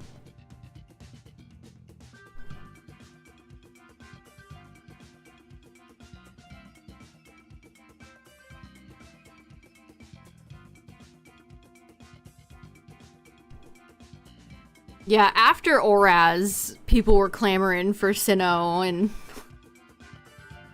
Well... I mean, I guess you guys got 2 games. PLA is, in fact, in Sinnoh. A very early version of it, but it is Sinnoh.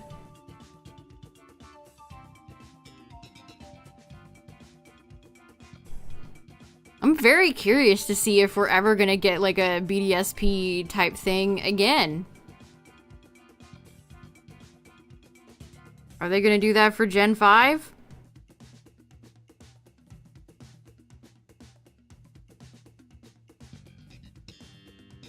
What I miss the most is just like regular side games.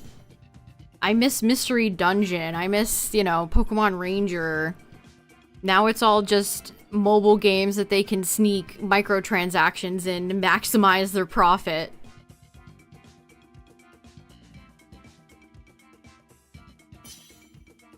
Why pay, you know... Why pay the money for a new Mystery Dungeon game where people will just buy it once and that's it, when you can develop a cheap mobile game with plenty of microtransactions and keep the revenue coming? Number must go up.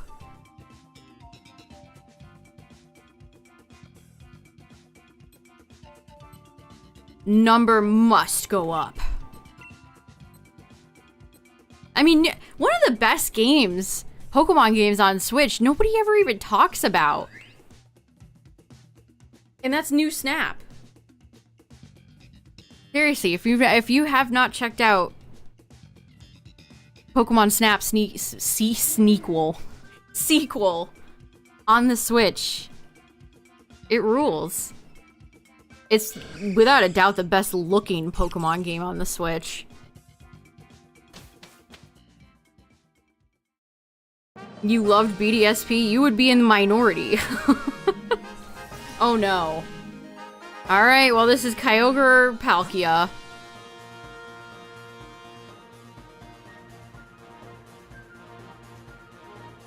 And do we see anything of any real value here? Not really. I mean, Porygon... Does Porygon have Thunderbolt?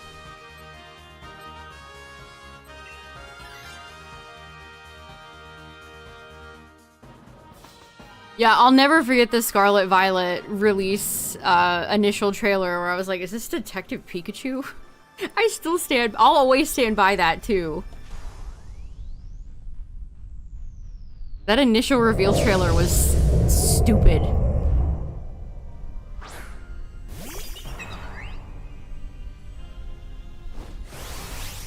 Yeah, Porius T-Bolt. We can go grab the Pori of Lugons.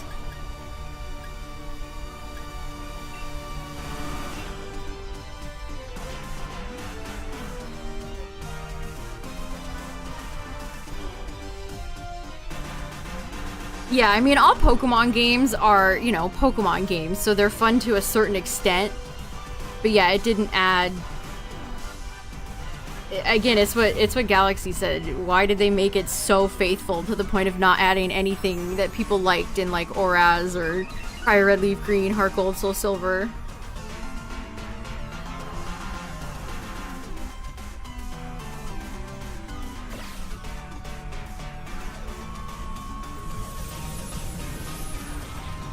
Yeah, the 2 FPS windmills. Who could forget those? Yeah. Or Platinum. Again, if you ever want to play... If you've never played through a Sinnoh game before, my recommendation is going to be Platinum.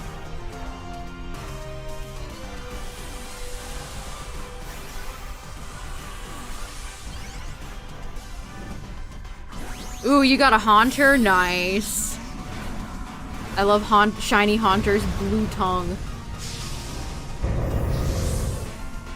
Quag about to go in.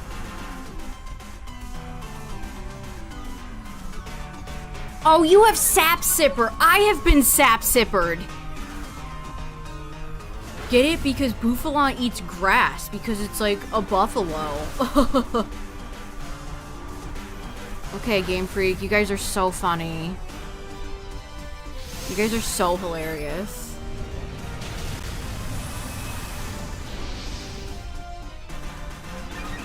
Yeah, Paldean Wooper is cute.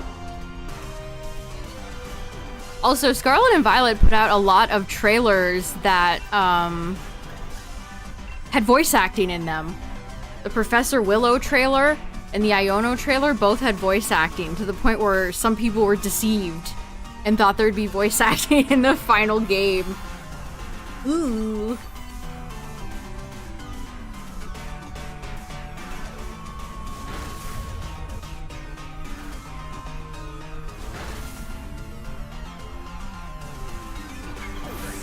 Wow.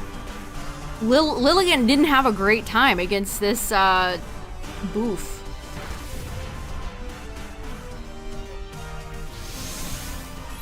All she did was do a little dance and heal Quag and you killed her. She knitted you a sweater full of her own tears and you killed her.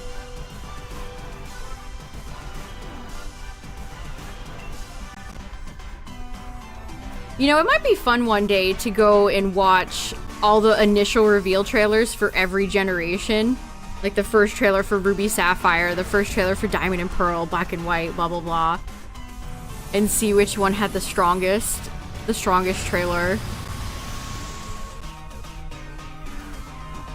Because I can remember the initial trailer for the past few gens, but when we go back further, I don't remember them.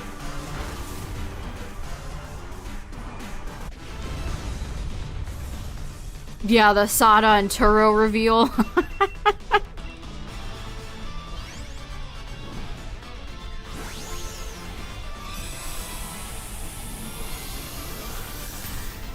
Are we gonna get a traditional professor back in Gen 10? Because the past few gens, they've been kind of, I feel like we haven't really had a traditional, like, Professor Oak type professor.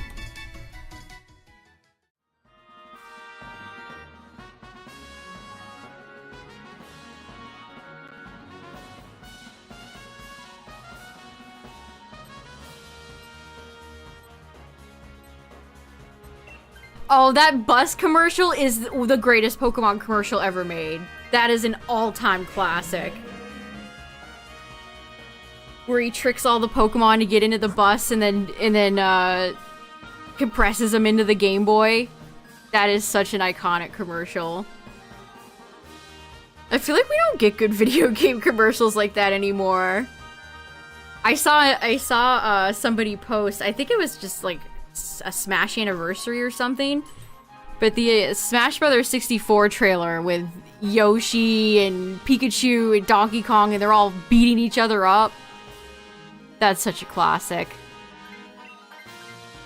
That is such a good one.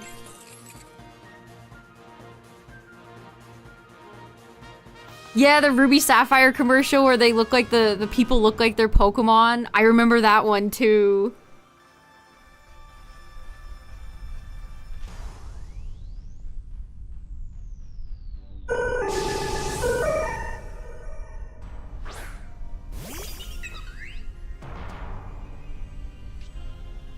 I guess reveal / first trailer for the game would be how we'd look at it.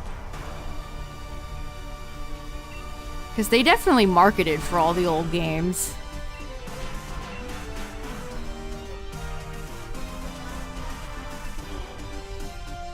But yeah, Gen 6 is definitely, again, that was when they first started doing global releases, so they kind of went hard. They started going hard then. The Heart Gold Soul Silver trailer with Zack and Cody.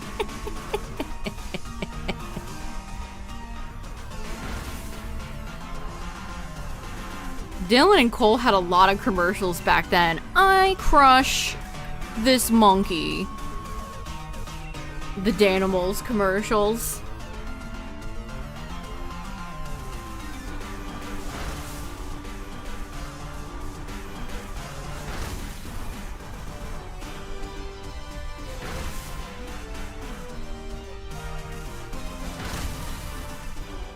Nice, got the para.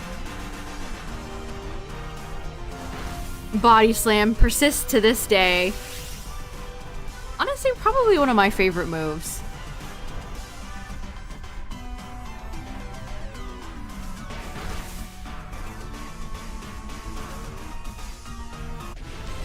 Alright.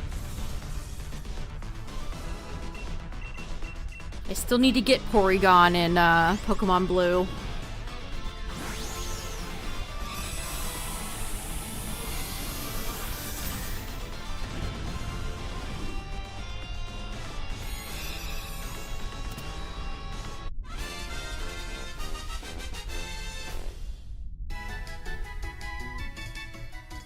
Yeah, if they ever do Gen 5 remakes, let's just hope they go with an art style that isn't god-awful.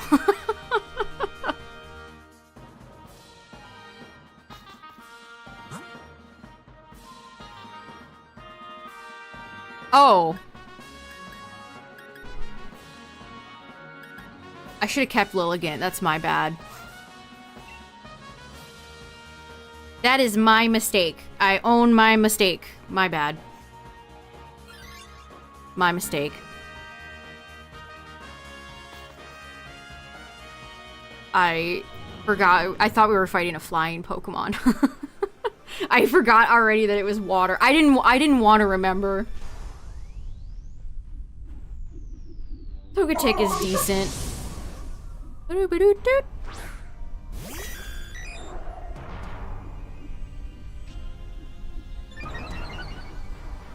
Oh, we got attack. Boo!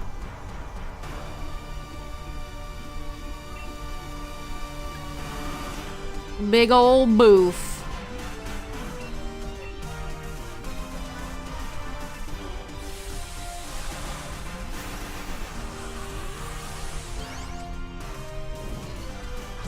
Anything is a dragon. Yeah, I'm very curious if we ever see the original dragon, just what would it look like? How do you combine Reshiram, Kyurem, and Zekrom and not just make white Kyurem, black Kyurem again? Or something similar to them. I really want them to make a Chinese dragon, or like an Eastern dragon. We have a few noodly dragons like Dragonair and Ray. But most dragons in Pokemon are bipedal.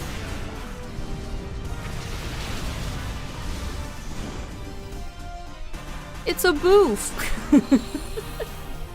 A bouffalant. Yeah, how do you make it the OG without, again, just making like Kyurem White and Black 3? Yeah, the closest we have is a centipede. Hey, I mean, I do like Centiskorch. Centiskorch has the right idea.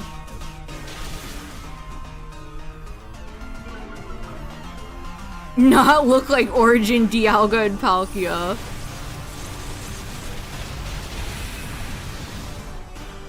You mean you don't want it to have a weird obtrusion in its throat with no arms and looking like a polygon from the N64?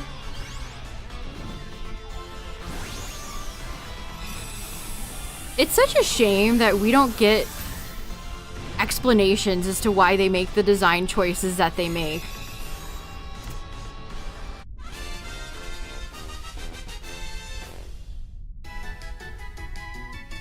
Yeah, just become a horse. Everything is just horse. I'm horse, you horse, we all horse.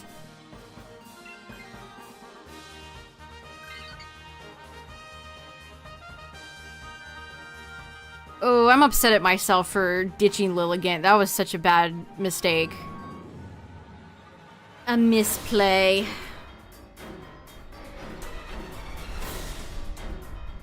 Yu-Gi-Oh! Territory? Well, it's Palkia, so okay.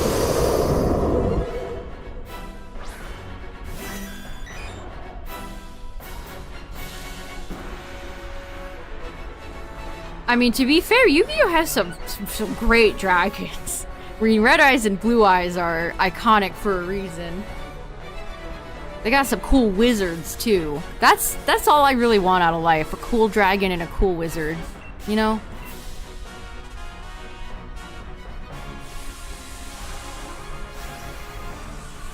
Yeah, Dragon Poison Arbok could be cool. You could turn, like, the design on its stomach into, again, like an Eastern dragon and give it, like, spikes or something. A cool wizard riding a dragon. They give Calyrex a new form. Calyrex becomes a little wizard.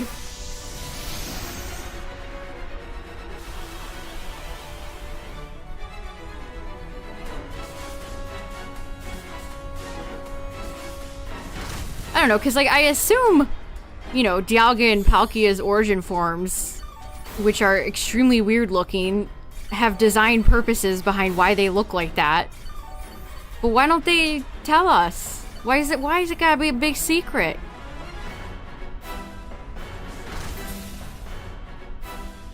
I'm fishing for a freeze, by the way. Yeah, Arbok has remained sad and lonely.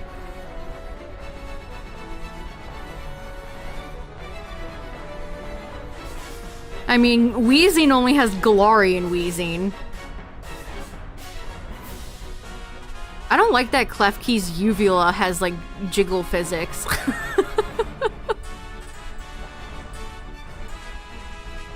Klefki? I love Klefki. Huge fan. Jiggle physics and all. Boo-boo keys. Yeah, honestly, where's Maractus?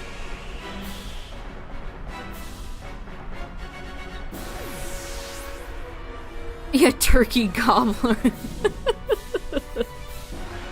You know, I wasn't expecting it to actually be able to move. I thought it would be a solid metal object just that belongs underneath Klefki. Yeah, it's crazy that they've never done a fusion of blue eyes and red eyes. I am surprised they've had that restraint. That would be such an easy way to appeal to Yugi boomers. It's me. I'm a Yugi boomer.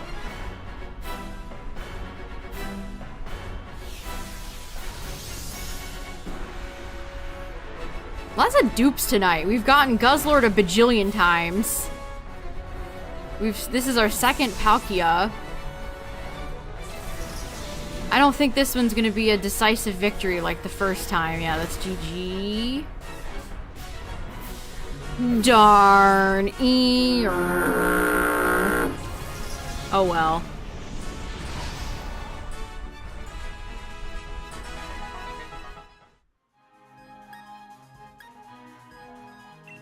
I'll double check that. Be okay. Always double check your Togetix, folks. Sometimes your eyes might glaze over what a minimal, simplistic shiny it is.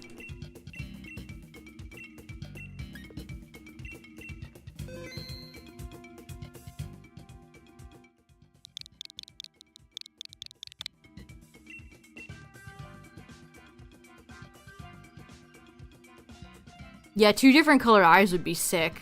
That would be great for the original dragon with the Unova Dragon trio.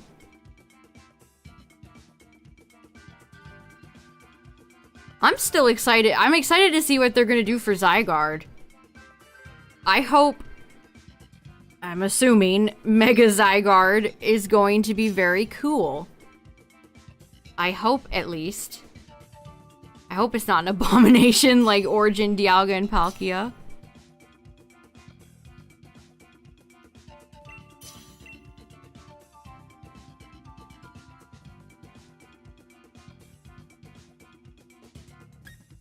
My boy Magneton's back. Let's go. I mean, a third eye would be cool, too. You know, a third eye would be kind of cool, too. Make it kind of demonic.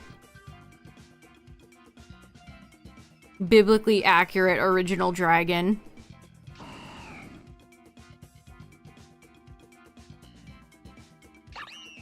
Put a bunch of eyes all over its body, turn it into Thousand Eyes Restrict.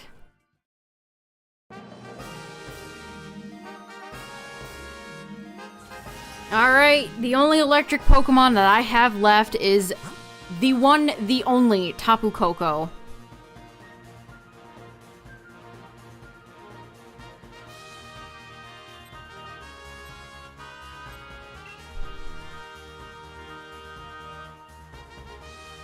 Falling off really hard.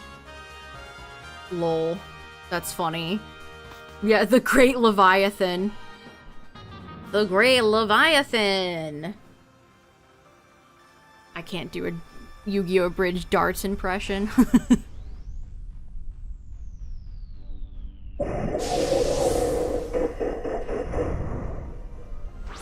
Ugh, this Pokemon sickens me. You have hands for feet. Why? Nobody likes this.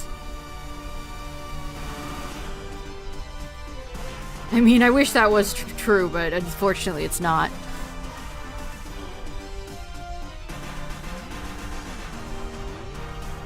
The Great Leviathan, you know, they have never put the Great Leviathan into, it's never been made into a card. It's one of the few anime monsters that's never been made into a card.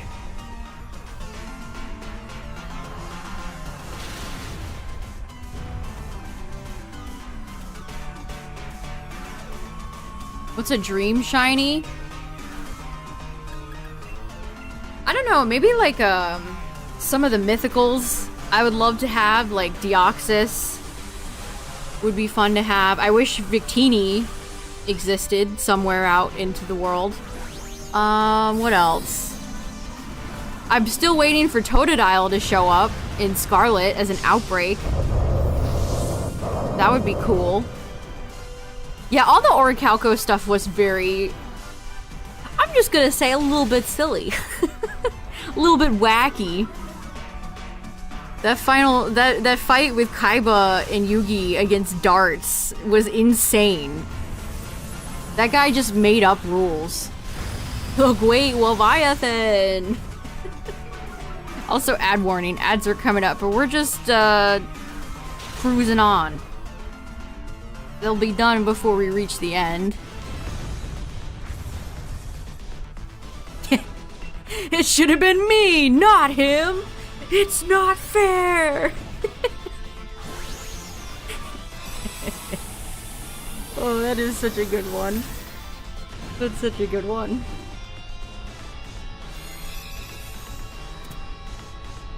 God, and all of those, like, Raphael, they were all such weirdos. Welcome back. Hey, Clownlings for the 2 months! Thank you. Welcome back. Yeah, Infinity Attack.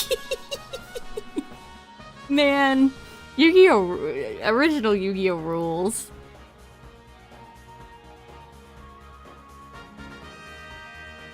The Eye of Timaeus. I mean, Timaeus is a cool dragon.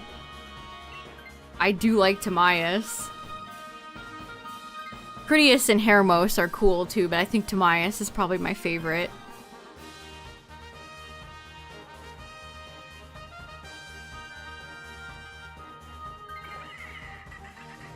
Yeah, there were actually a couple, like, insane, weird meme moments during that season. The iconic scene where Yugi just annihilates Weevil.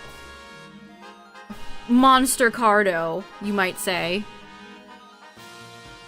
Although, honestly, the English dub, he's also very mean. I think he says something to Weevil like, "Oh, it's just not your day, is it?"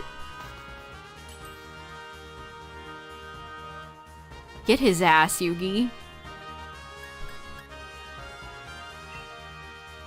Weevil deserves no sympathy.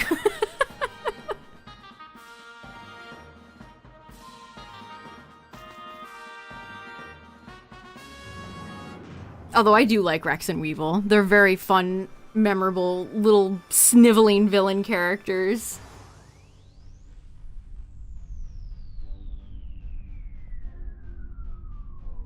And then Valen had that weird deck of robotic enhancement pieces. That was so weird.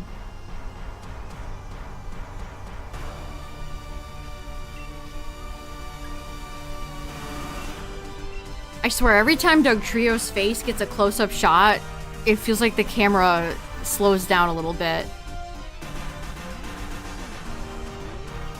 Yeah, we need to get Trio out of here fast.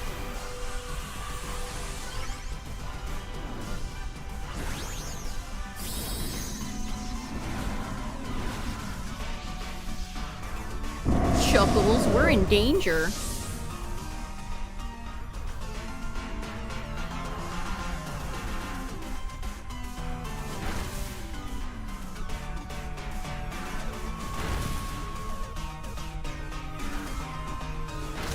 Okay.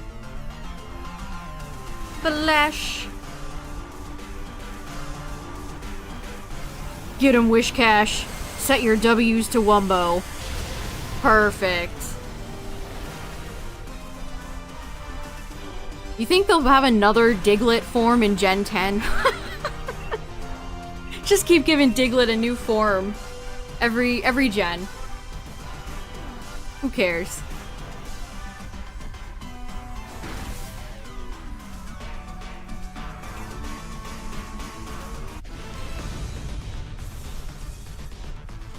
Alright, that wasn't too bad. Thankfully, Doug Trio is glass bones, paper skin, so... But it is fast, which is very nice.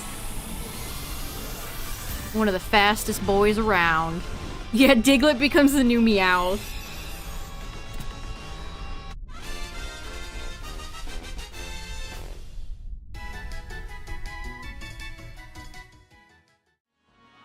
They didn't even reference, Jesse and James in Destin Rivals. I don't know why that makes me a little bit bummed. Why does that bum me out a little bit? Alright, that works.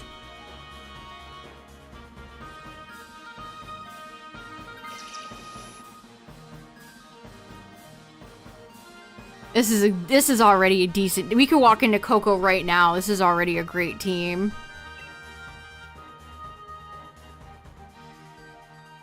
Yeah, the W cancels out the M. That's so true. Wishcash is too powerful.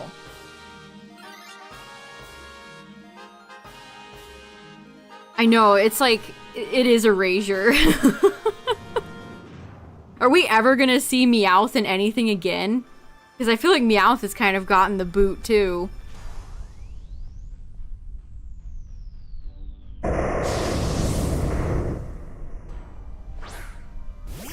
What's funny is that I don't think many people like either of Diglett's forms.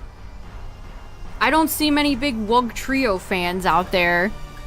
And I definitely don't see a lot of Alolan Doug Trio fans. Third time's the charm? I mean, I like Alolan, Diglett, and Doug Trio because they're so goofy. I can appreciate a very goofy, silly, funny Pokemon. But Wiglet and Wug Trio, they could have just been a new Pokemon. Just change their face designs.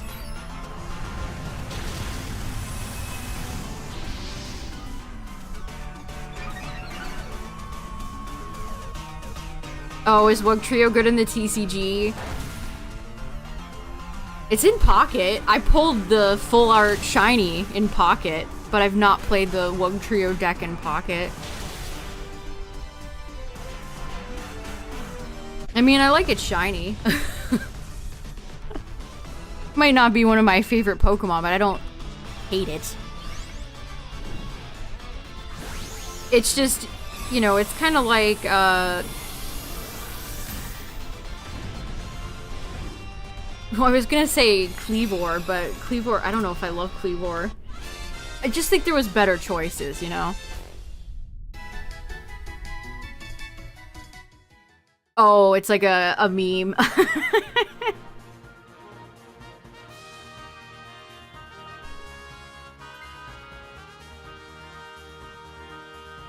Yes, the Titan's cool.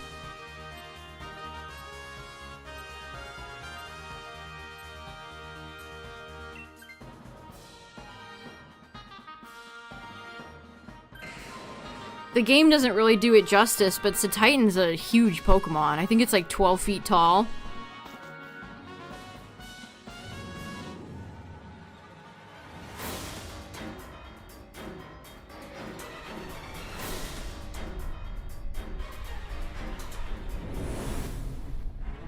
It's one of those, oh hey, it's Tapu Koko, what a surprise. It's one of those Pokemon they revealed early on in Gen 9's life. They revealed Cloth pretty early too. Do people like Cloth? I don't think I see anybody ever talk about that Pokemon ever.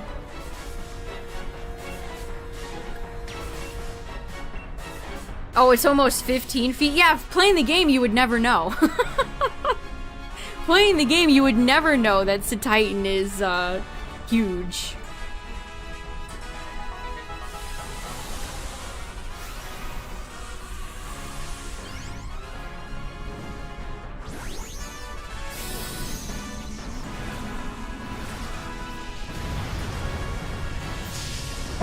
Right on these nuts, Tapu Koko.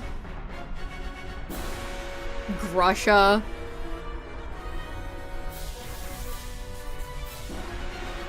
I remember Centro's tweet about that.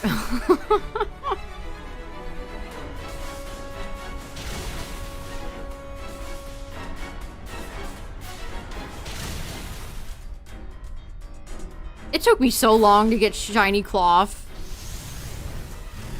Unnecessarily long. That was probably one of my worst luck shiny hunts I had in Scarlet.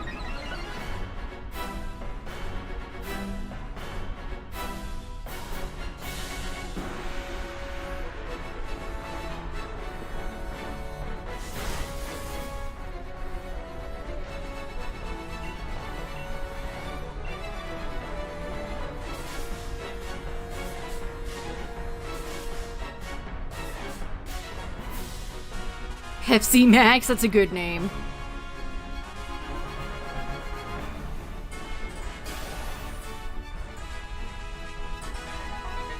Quick attack.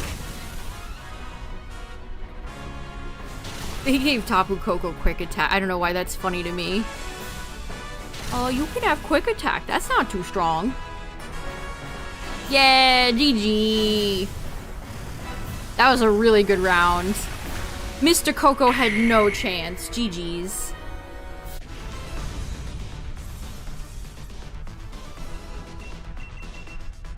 We are going luxury. Oh, my Tapus are in Lux Balls.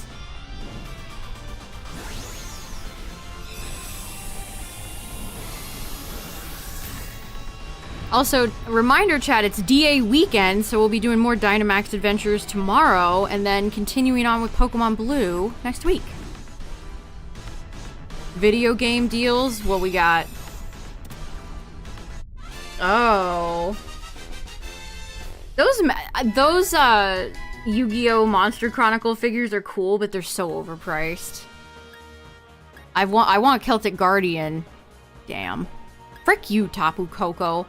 I've wanted Celtic Guardian, but I don't want to pay $70 for a small figure.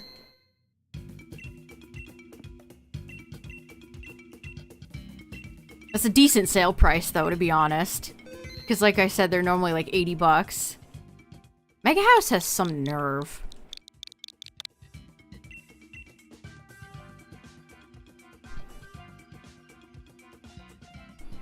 Yes, that was a very iconic Scarlet Violet memory.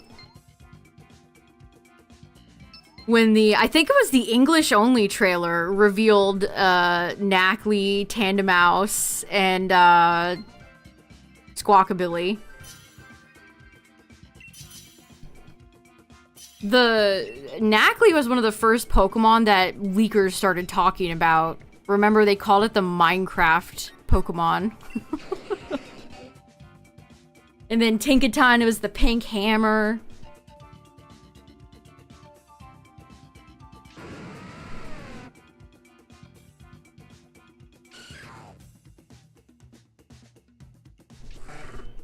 I don't know, the fact that we're already finding out where if this is real, where Gen 10 takes place. Oh my god, it really is Dupe Night. The only fairy that's left is Tapu Koko. What is going on tonight? Dang, my crab's gonna get cooked. My crab will get cooked. What was I saying? Oh yeah, the fact that we already potentially know where Gen 10 takes place. I feel like everything's gonna leak so early.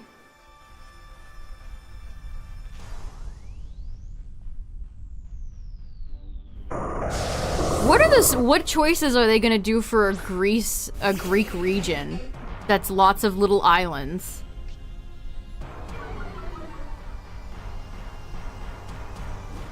Are there any animals that Greece has that they're well known for?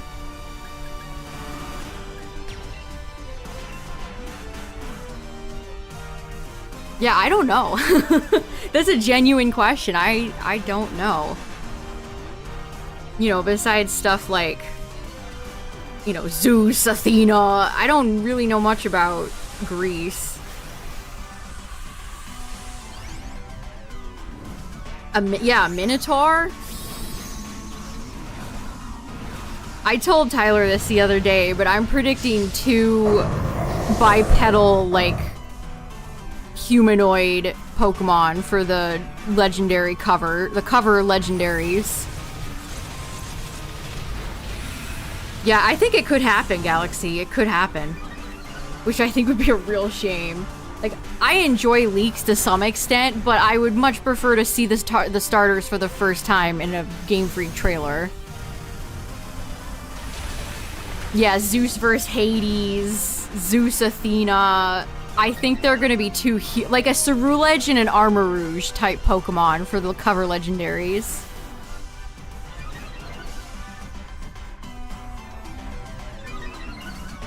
Yeah, Cyclops. There's so many different, you know, you could do 1,000 things. There's so much lore that they could take from. I mean, Gaia, the code name for Gen 10 itself kind of tells us where it's going to take place.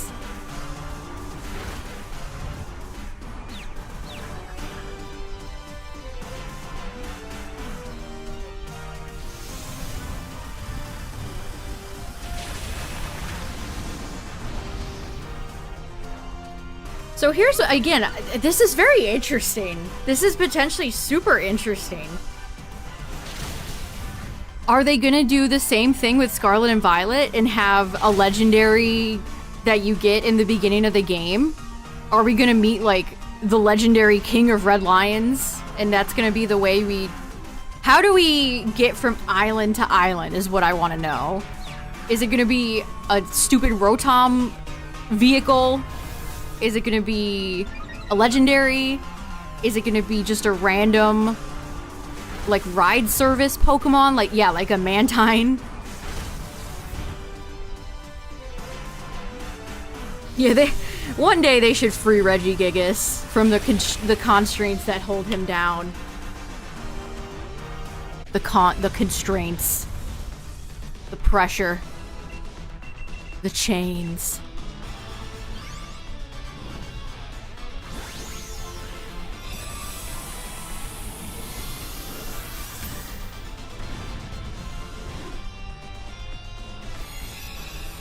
I'm so surprised that they're, again, potentially doing a big heavy water game when the water in Scarlet and Violet is so unimpressive. Just extremely unimpressive.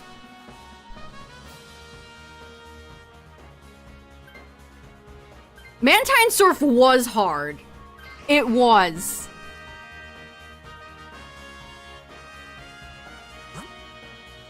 Greek yogurt Pokemon. Hey, I mean, what? You know, that's a good question too. What's gonna be the food gimmick? We came from curry and sandwiches.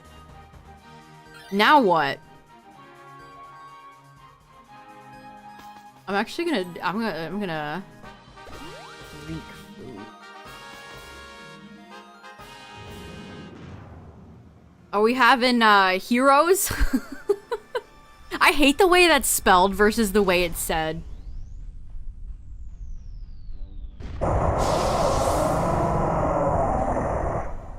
Zucchini fritters. Yeah, that's it.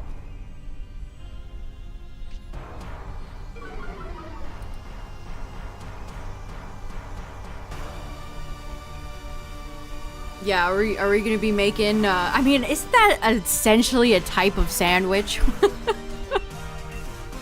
Instead of bread, it's, what, like not a tortilla, but you know what I mean. It's essentially a more fancy sandwich.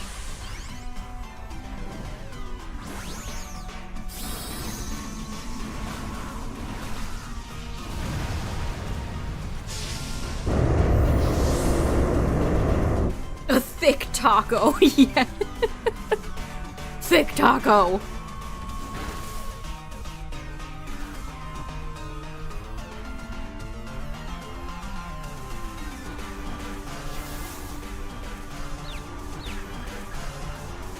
I mean, I feel, you know, I'm not from Spain. I can't speak for people from Spain, but sandwiches, I don't know, man. They don't really speak Spain to me. So maybe they'll just do boba or something. You make your own drinks. Or crepes. Who knows? We expect it to be Greek themed, but it's just something completely random.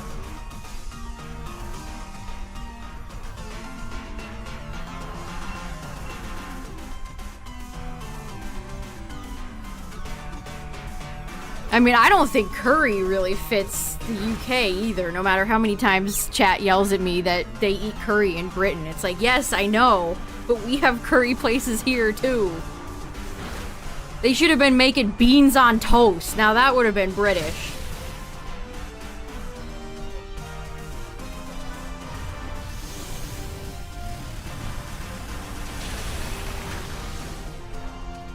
That is another male Luxray.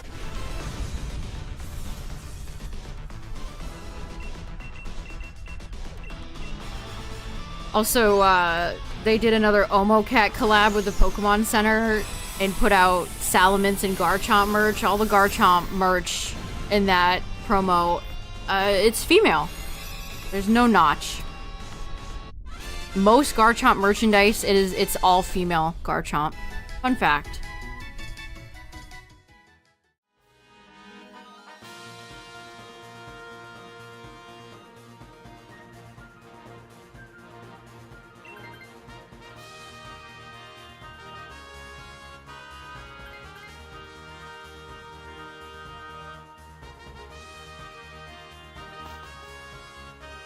Alright, we got Clef. Speaking of Mantine, there's Mantine and Greedent. Oh, brother.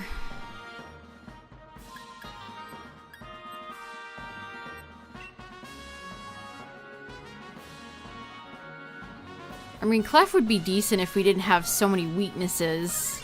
And Mantine is 4 times weak to electric, so that's probably not a great choice.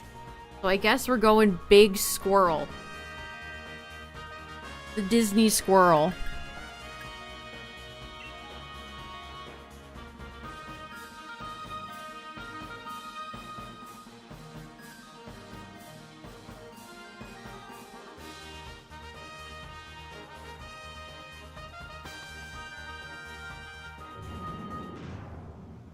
I feel like Greedent pops up at least once per Dynamax stream, if not more.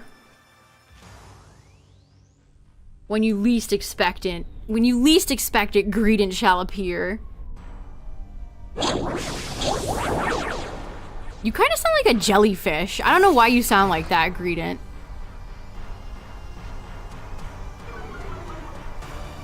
You sound like you should be an aquatic monster.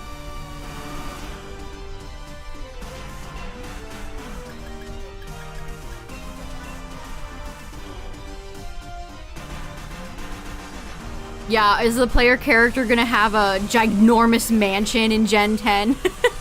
They're gonna have an island all to themselves with their mother who mysteriously doesn't work but still has a giant mansion.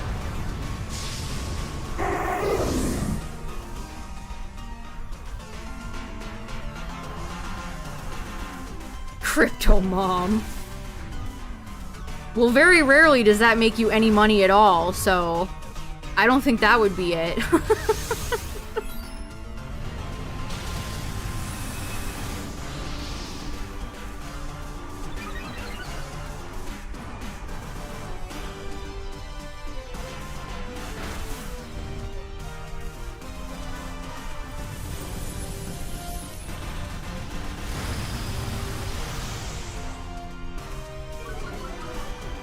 Yeah, honestly, whenever I picture Gen 10 in my mind, I just picture Wind Waker. I just picture, like, Toon Link on the King of Red Lions in the water, zooming.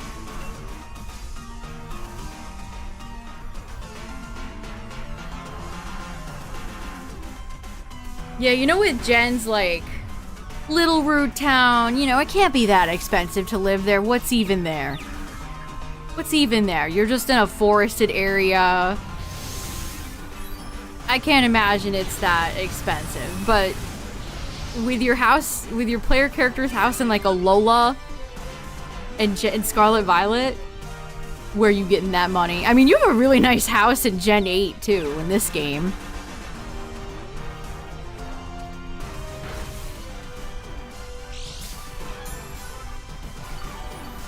Yeah, it always makes me think of Wind Waker. Maybe there's gonna be a King of Red Lions legendary Pokemon.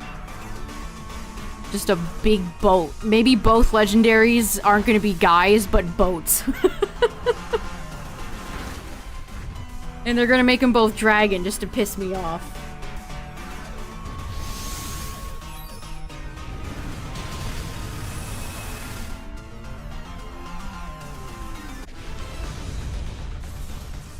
Alright, that wasn't too bad.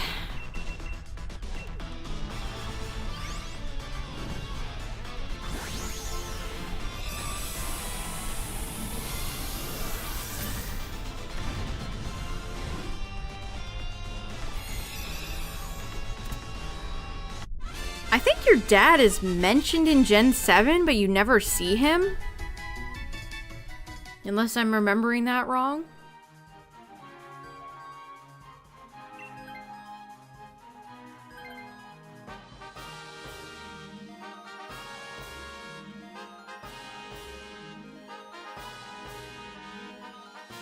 Yeah, Gladian and Lily's dad, who lives in Bean World. Don't worry, Lusamine. And Lily and Gladian, I met your dad like 1,000 times. He's in Beanland. What are you even upset about?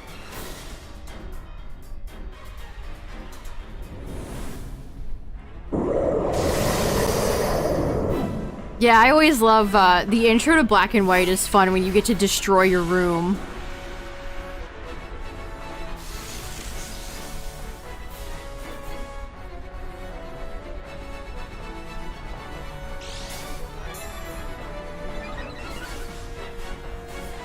Yeah, nice. Get intimidated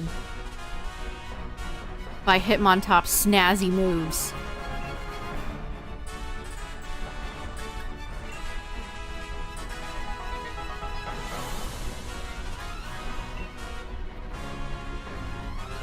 Yeah, I think I was told that before in chat, that there was a picture of the family reunited. That sounds familiar.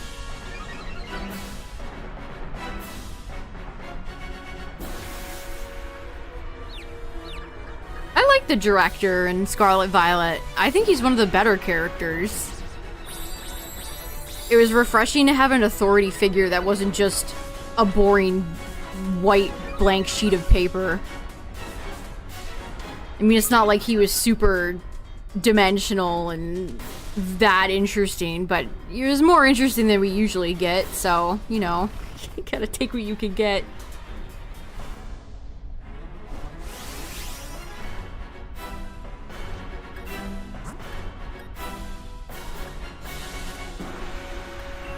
Yeah, he cares, which is, you know...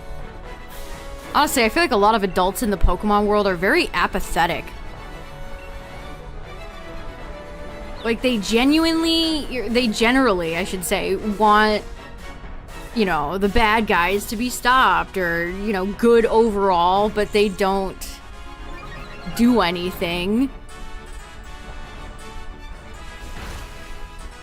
Eat the professor? My interpretation was that they were just mortally wounded, not eaten.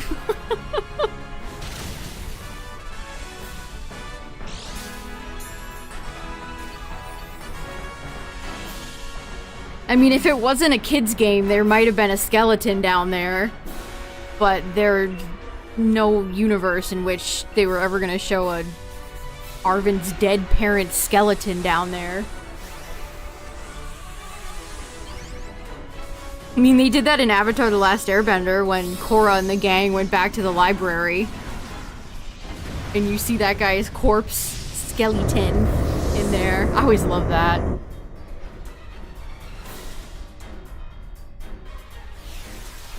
That sounded deranged.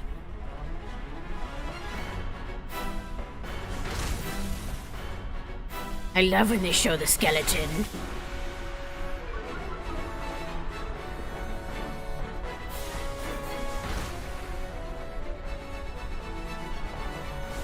Yeah, the character writing in Scarlet and Violet, again, nothing like breaking new ground or anything, you know, most important video game story ever told. But everybody is mostly written to feel like they could be an actual human person. They have personalities. And they're not just, I love my Pokemon, and friends, and battling, and being friends. I love beating Tapu Koko. GG.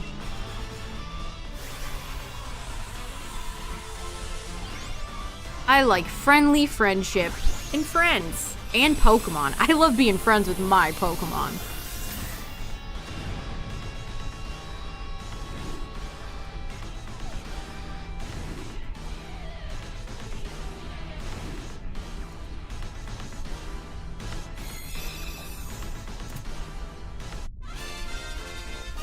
All right, Coco. Can I be set free from my... Oh! Well, what's up, Drapion? You're not new, but cool. Okay. Well... No. Oh, it's such a shame how washed out this shiny became. Well, a shiny's a shiny. What's up, Drapion? It's sassy. So sassy.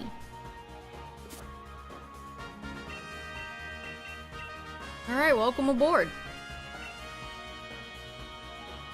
Yeah, it's something, I guess. It's something, I guess. Alright, there you go. You can sit next to Swampert. You can be roommates. They were roommates!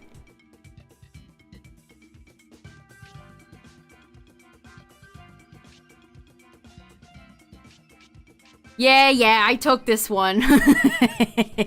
This one I did take. Yeah, wow, this one was a long time ago. It's crazy how many dupes I've built up with Dynamax Adventures. This was in 2021. Oh my god.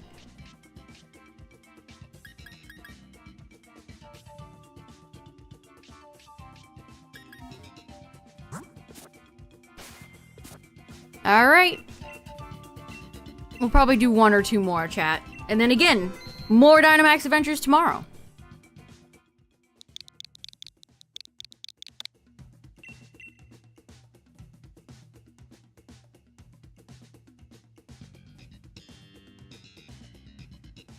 Imagine not taking the shiny at the end there.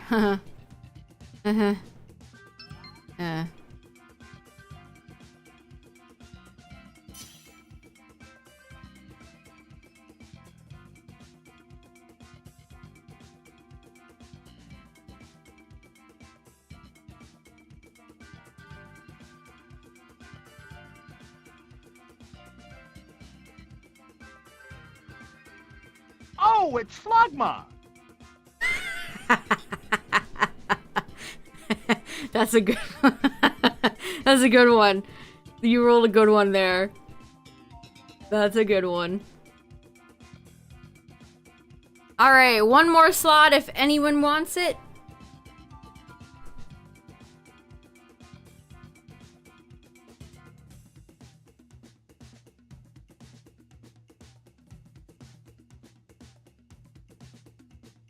I'm glad Slugma came back in Scarlet Violet.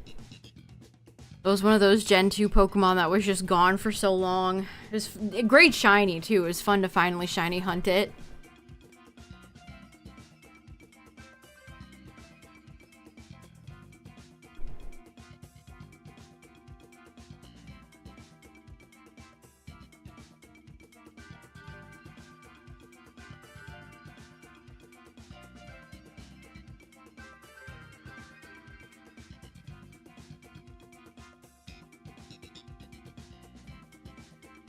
Alright, Mimikyu. Have a good one. Larry is your favorite? Yeah, Larry's classic. Larry's probably my favorite, too. I think the twist of him being an Elite Four member is just very funny. Also, I like his design. Like, he's got the nice suit, and the way his, like, gray or blue colored streaks go back on his hair. I just like his character design. It's fun. Alright, let's do it.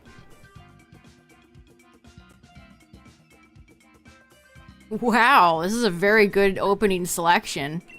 You know I gotta pick chat's favorite.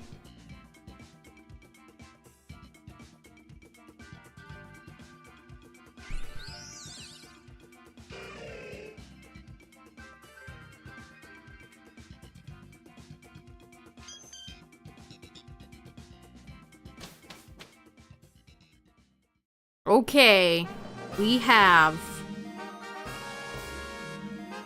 a psychic type. Okay. It could be Solgaleo, it could be Lugia, it could be Azelf. Who's that ghost? This Dracloak? Oh, we got a ghost and Galarian Obstagoon. Or Linoon, sorry. I feel like we see Obstagoon way more than we see Galarian Linoon.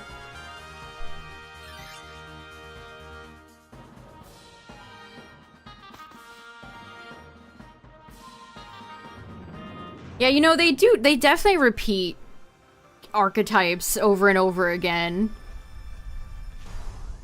Like the, I can never remember her name. The Psychic Gym Leader was the type of character we've seen in about 1,000 Pokemon games. I didn't think she was that memorable. Clearly, I don't remember her name.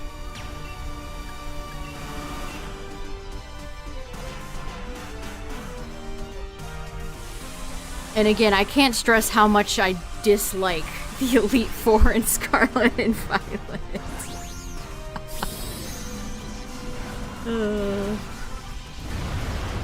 I mean, Rika's character design is very unique, and I know a lot of people love her. I just wish she wasn't written to be so obnoxious in game.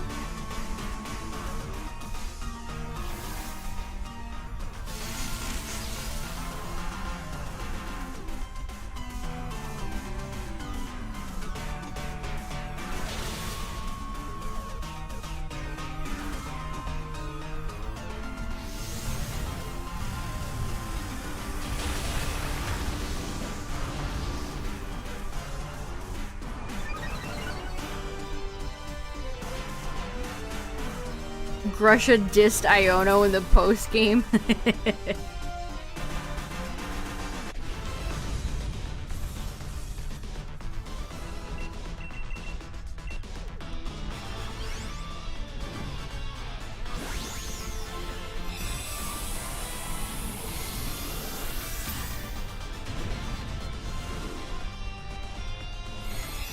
I mean, Grusha himself was slightly interesting. He had a accident that ruined his, what was he, a skier? Snowboarder?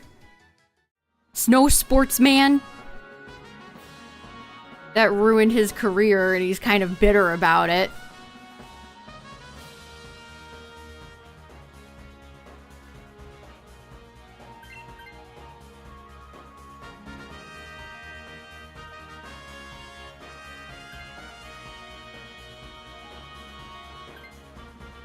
Yeah, I really wish they would stop trying to do influencer characters. They are always so obnoxious.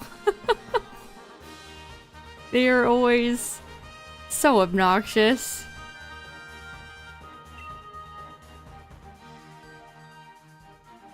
Be sure to like, comment, and subscribe. Wow, this joke would have hit in 2007. Okay, maybe not that long ago. 2011. It's such dated humor.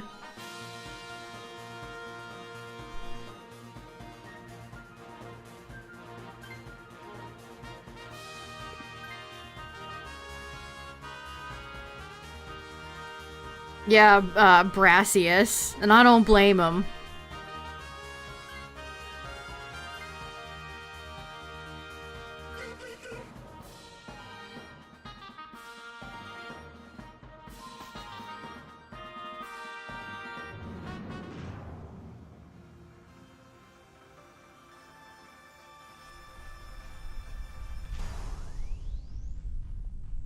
Also, why was her gym Where's Waldo? I still think about that from time to time.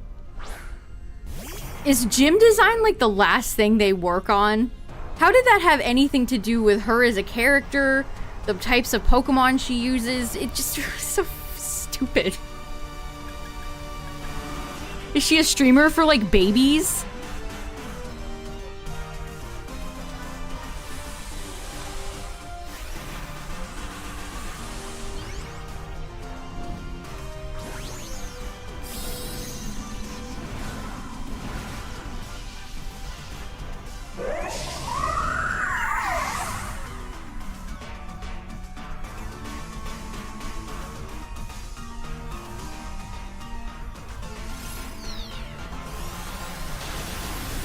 Where's the director? Do you see him? Do you see the there he is! It's like, turn into Dora. Turn into an episode of Dora. I think a lot of the gyms in Scarlet and Violet were just supremely stupid though, so it's not like she's alone in that regard. The Psychic Gym was also very dumb. Gresham might have had the only good one, actually.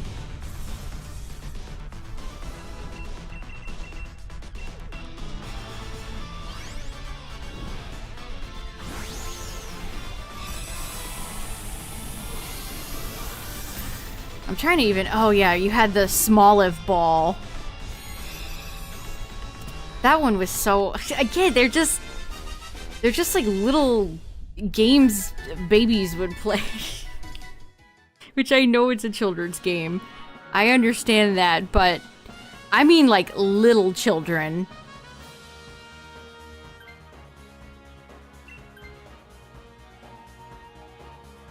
Oh, Dracloak does have Shadow Ball. That's pretty good. Yeah, it's pretty. Dracloak's pretty good.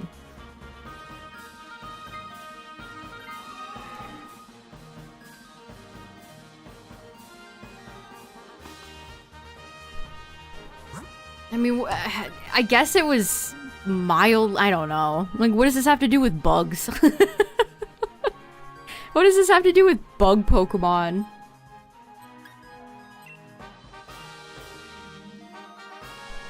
I mean, nothing's as bad as, Diamond and Pearl Math Gym. That's still...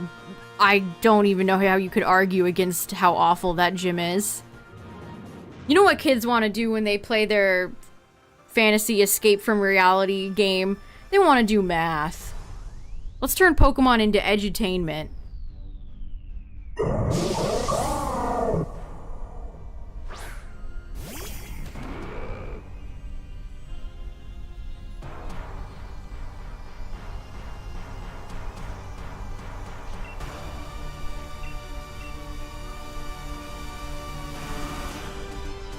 Shwoobat.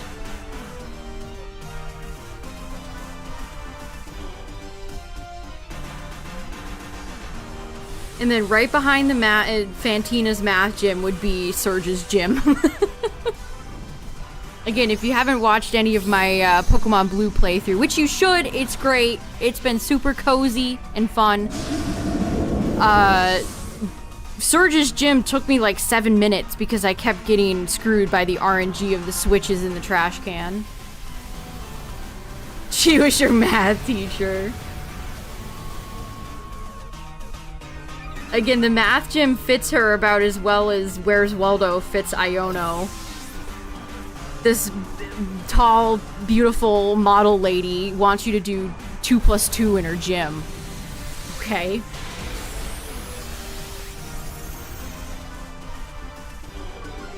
Although the fighting gym in Gen 4 is uniquely awful too.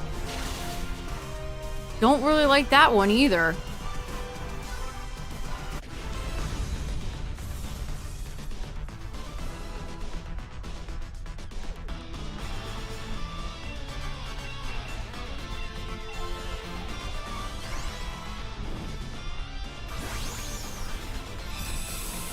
Alright, one more Mon lies in front of us.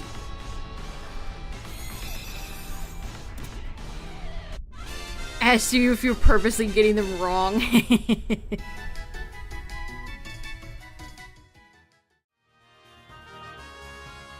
I wonder, I don't think Blaine's gym has any dialogue like that.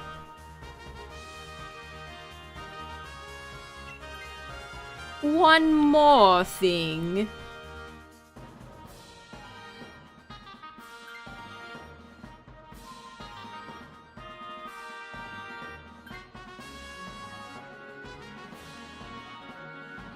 One Diggersby in a dream, and 3 hearts.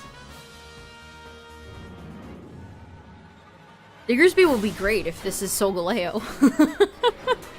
If this is Solgaleo, we're good as gold. And no, Golden Go is not here. But it's Azelf. Alright. Alright.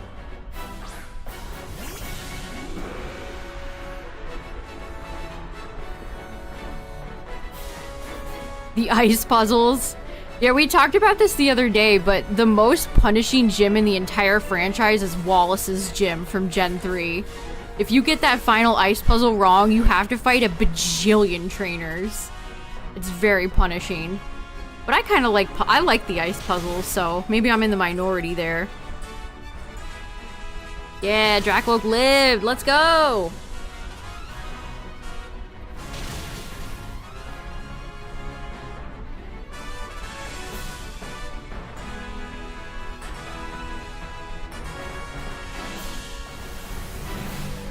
When you said his name. Wallace and Juan.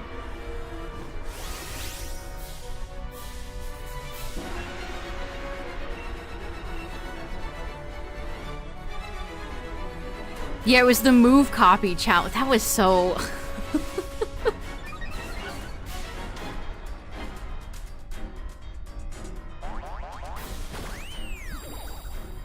I really hope they get a little bit better at gym puzzles in Gen 10. Although I will not hold... I'm not gonna hold a lot of hope for that. Blaine, oh, I'm hitting a levitate Pokemon.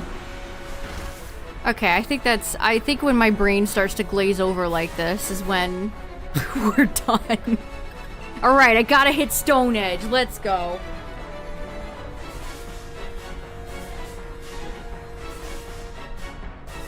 What was I saying? Blaine's gym redesign in Heart Gold Soul Silver is one of my favorites. That gym is so cool in those games.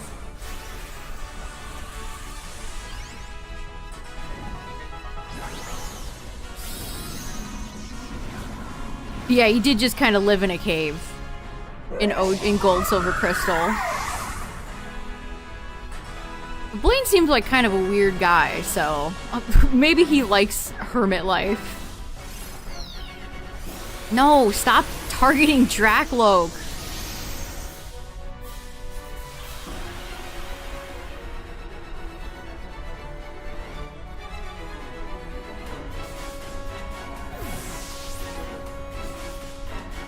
The trials? You mean like the puzzles? I mean, I don't think they're very strong in this game either. In fact, a lot of the Scarlet Violet gym puzzles feel very reminiscent of the lackluster ones in Sword and Shield.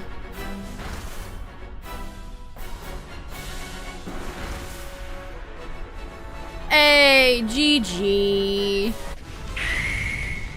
You love to see it. Goodbye, Azelf. I mean, this could be hello if you want to be shiny 830. I've had Mesprit and Uxie Uxie. They're waiting for you. They're waiting.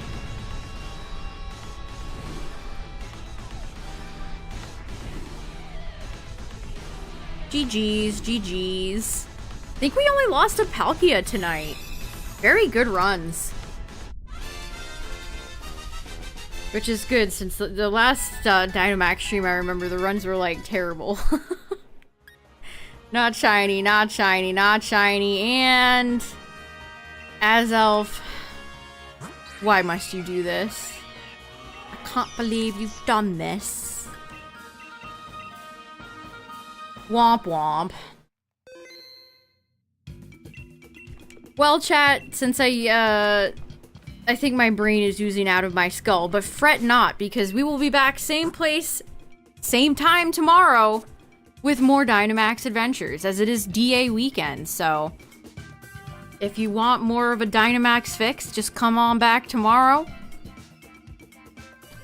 So, thanks for raiding with me tonight, everybody. I appreciate it. Same Woobat, same swoop, same Swoobat, same Woobat. Thanks for raiding with me tonight, everybody. Thanks for all of the follows and the resub. I appreciate it. Shout out to the YouTube viewers, the VOD watchers. Thanks for hanging out tonight, everybody. This was a good Dynamax stream.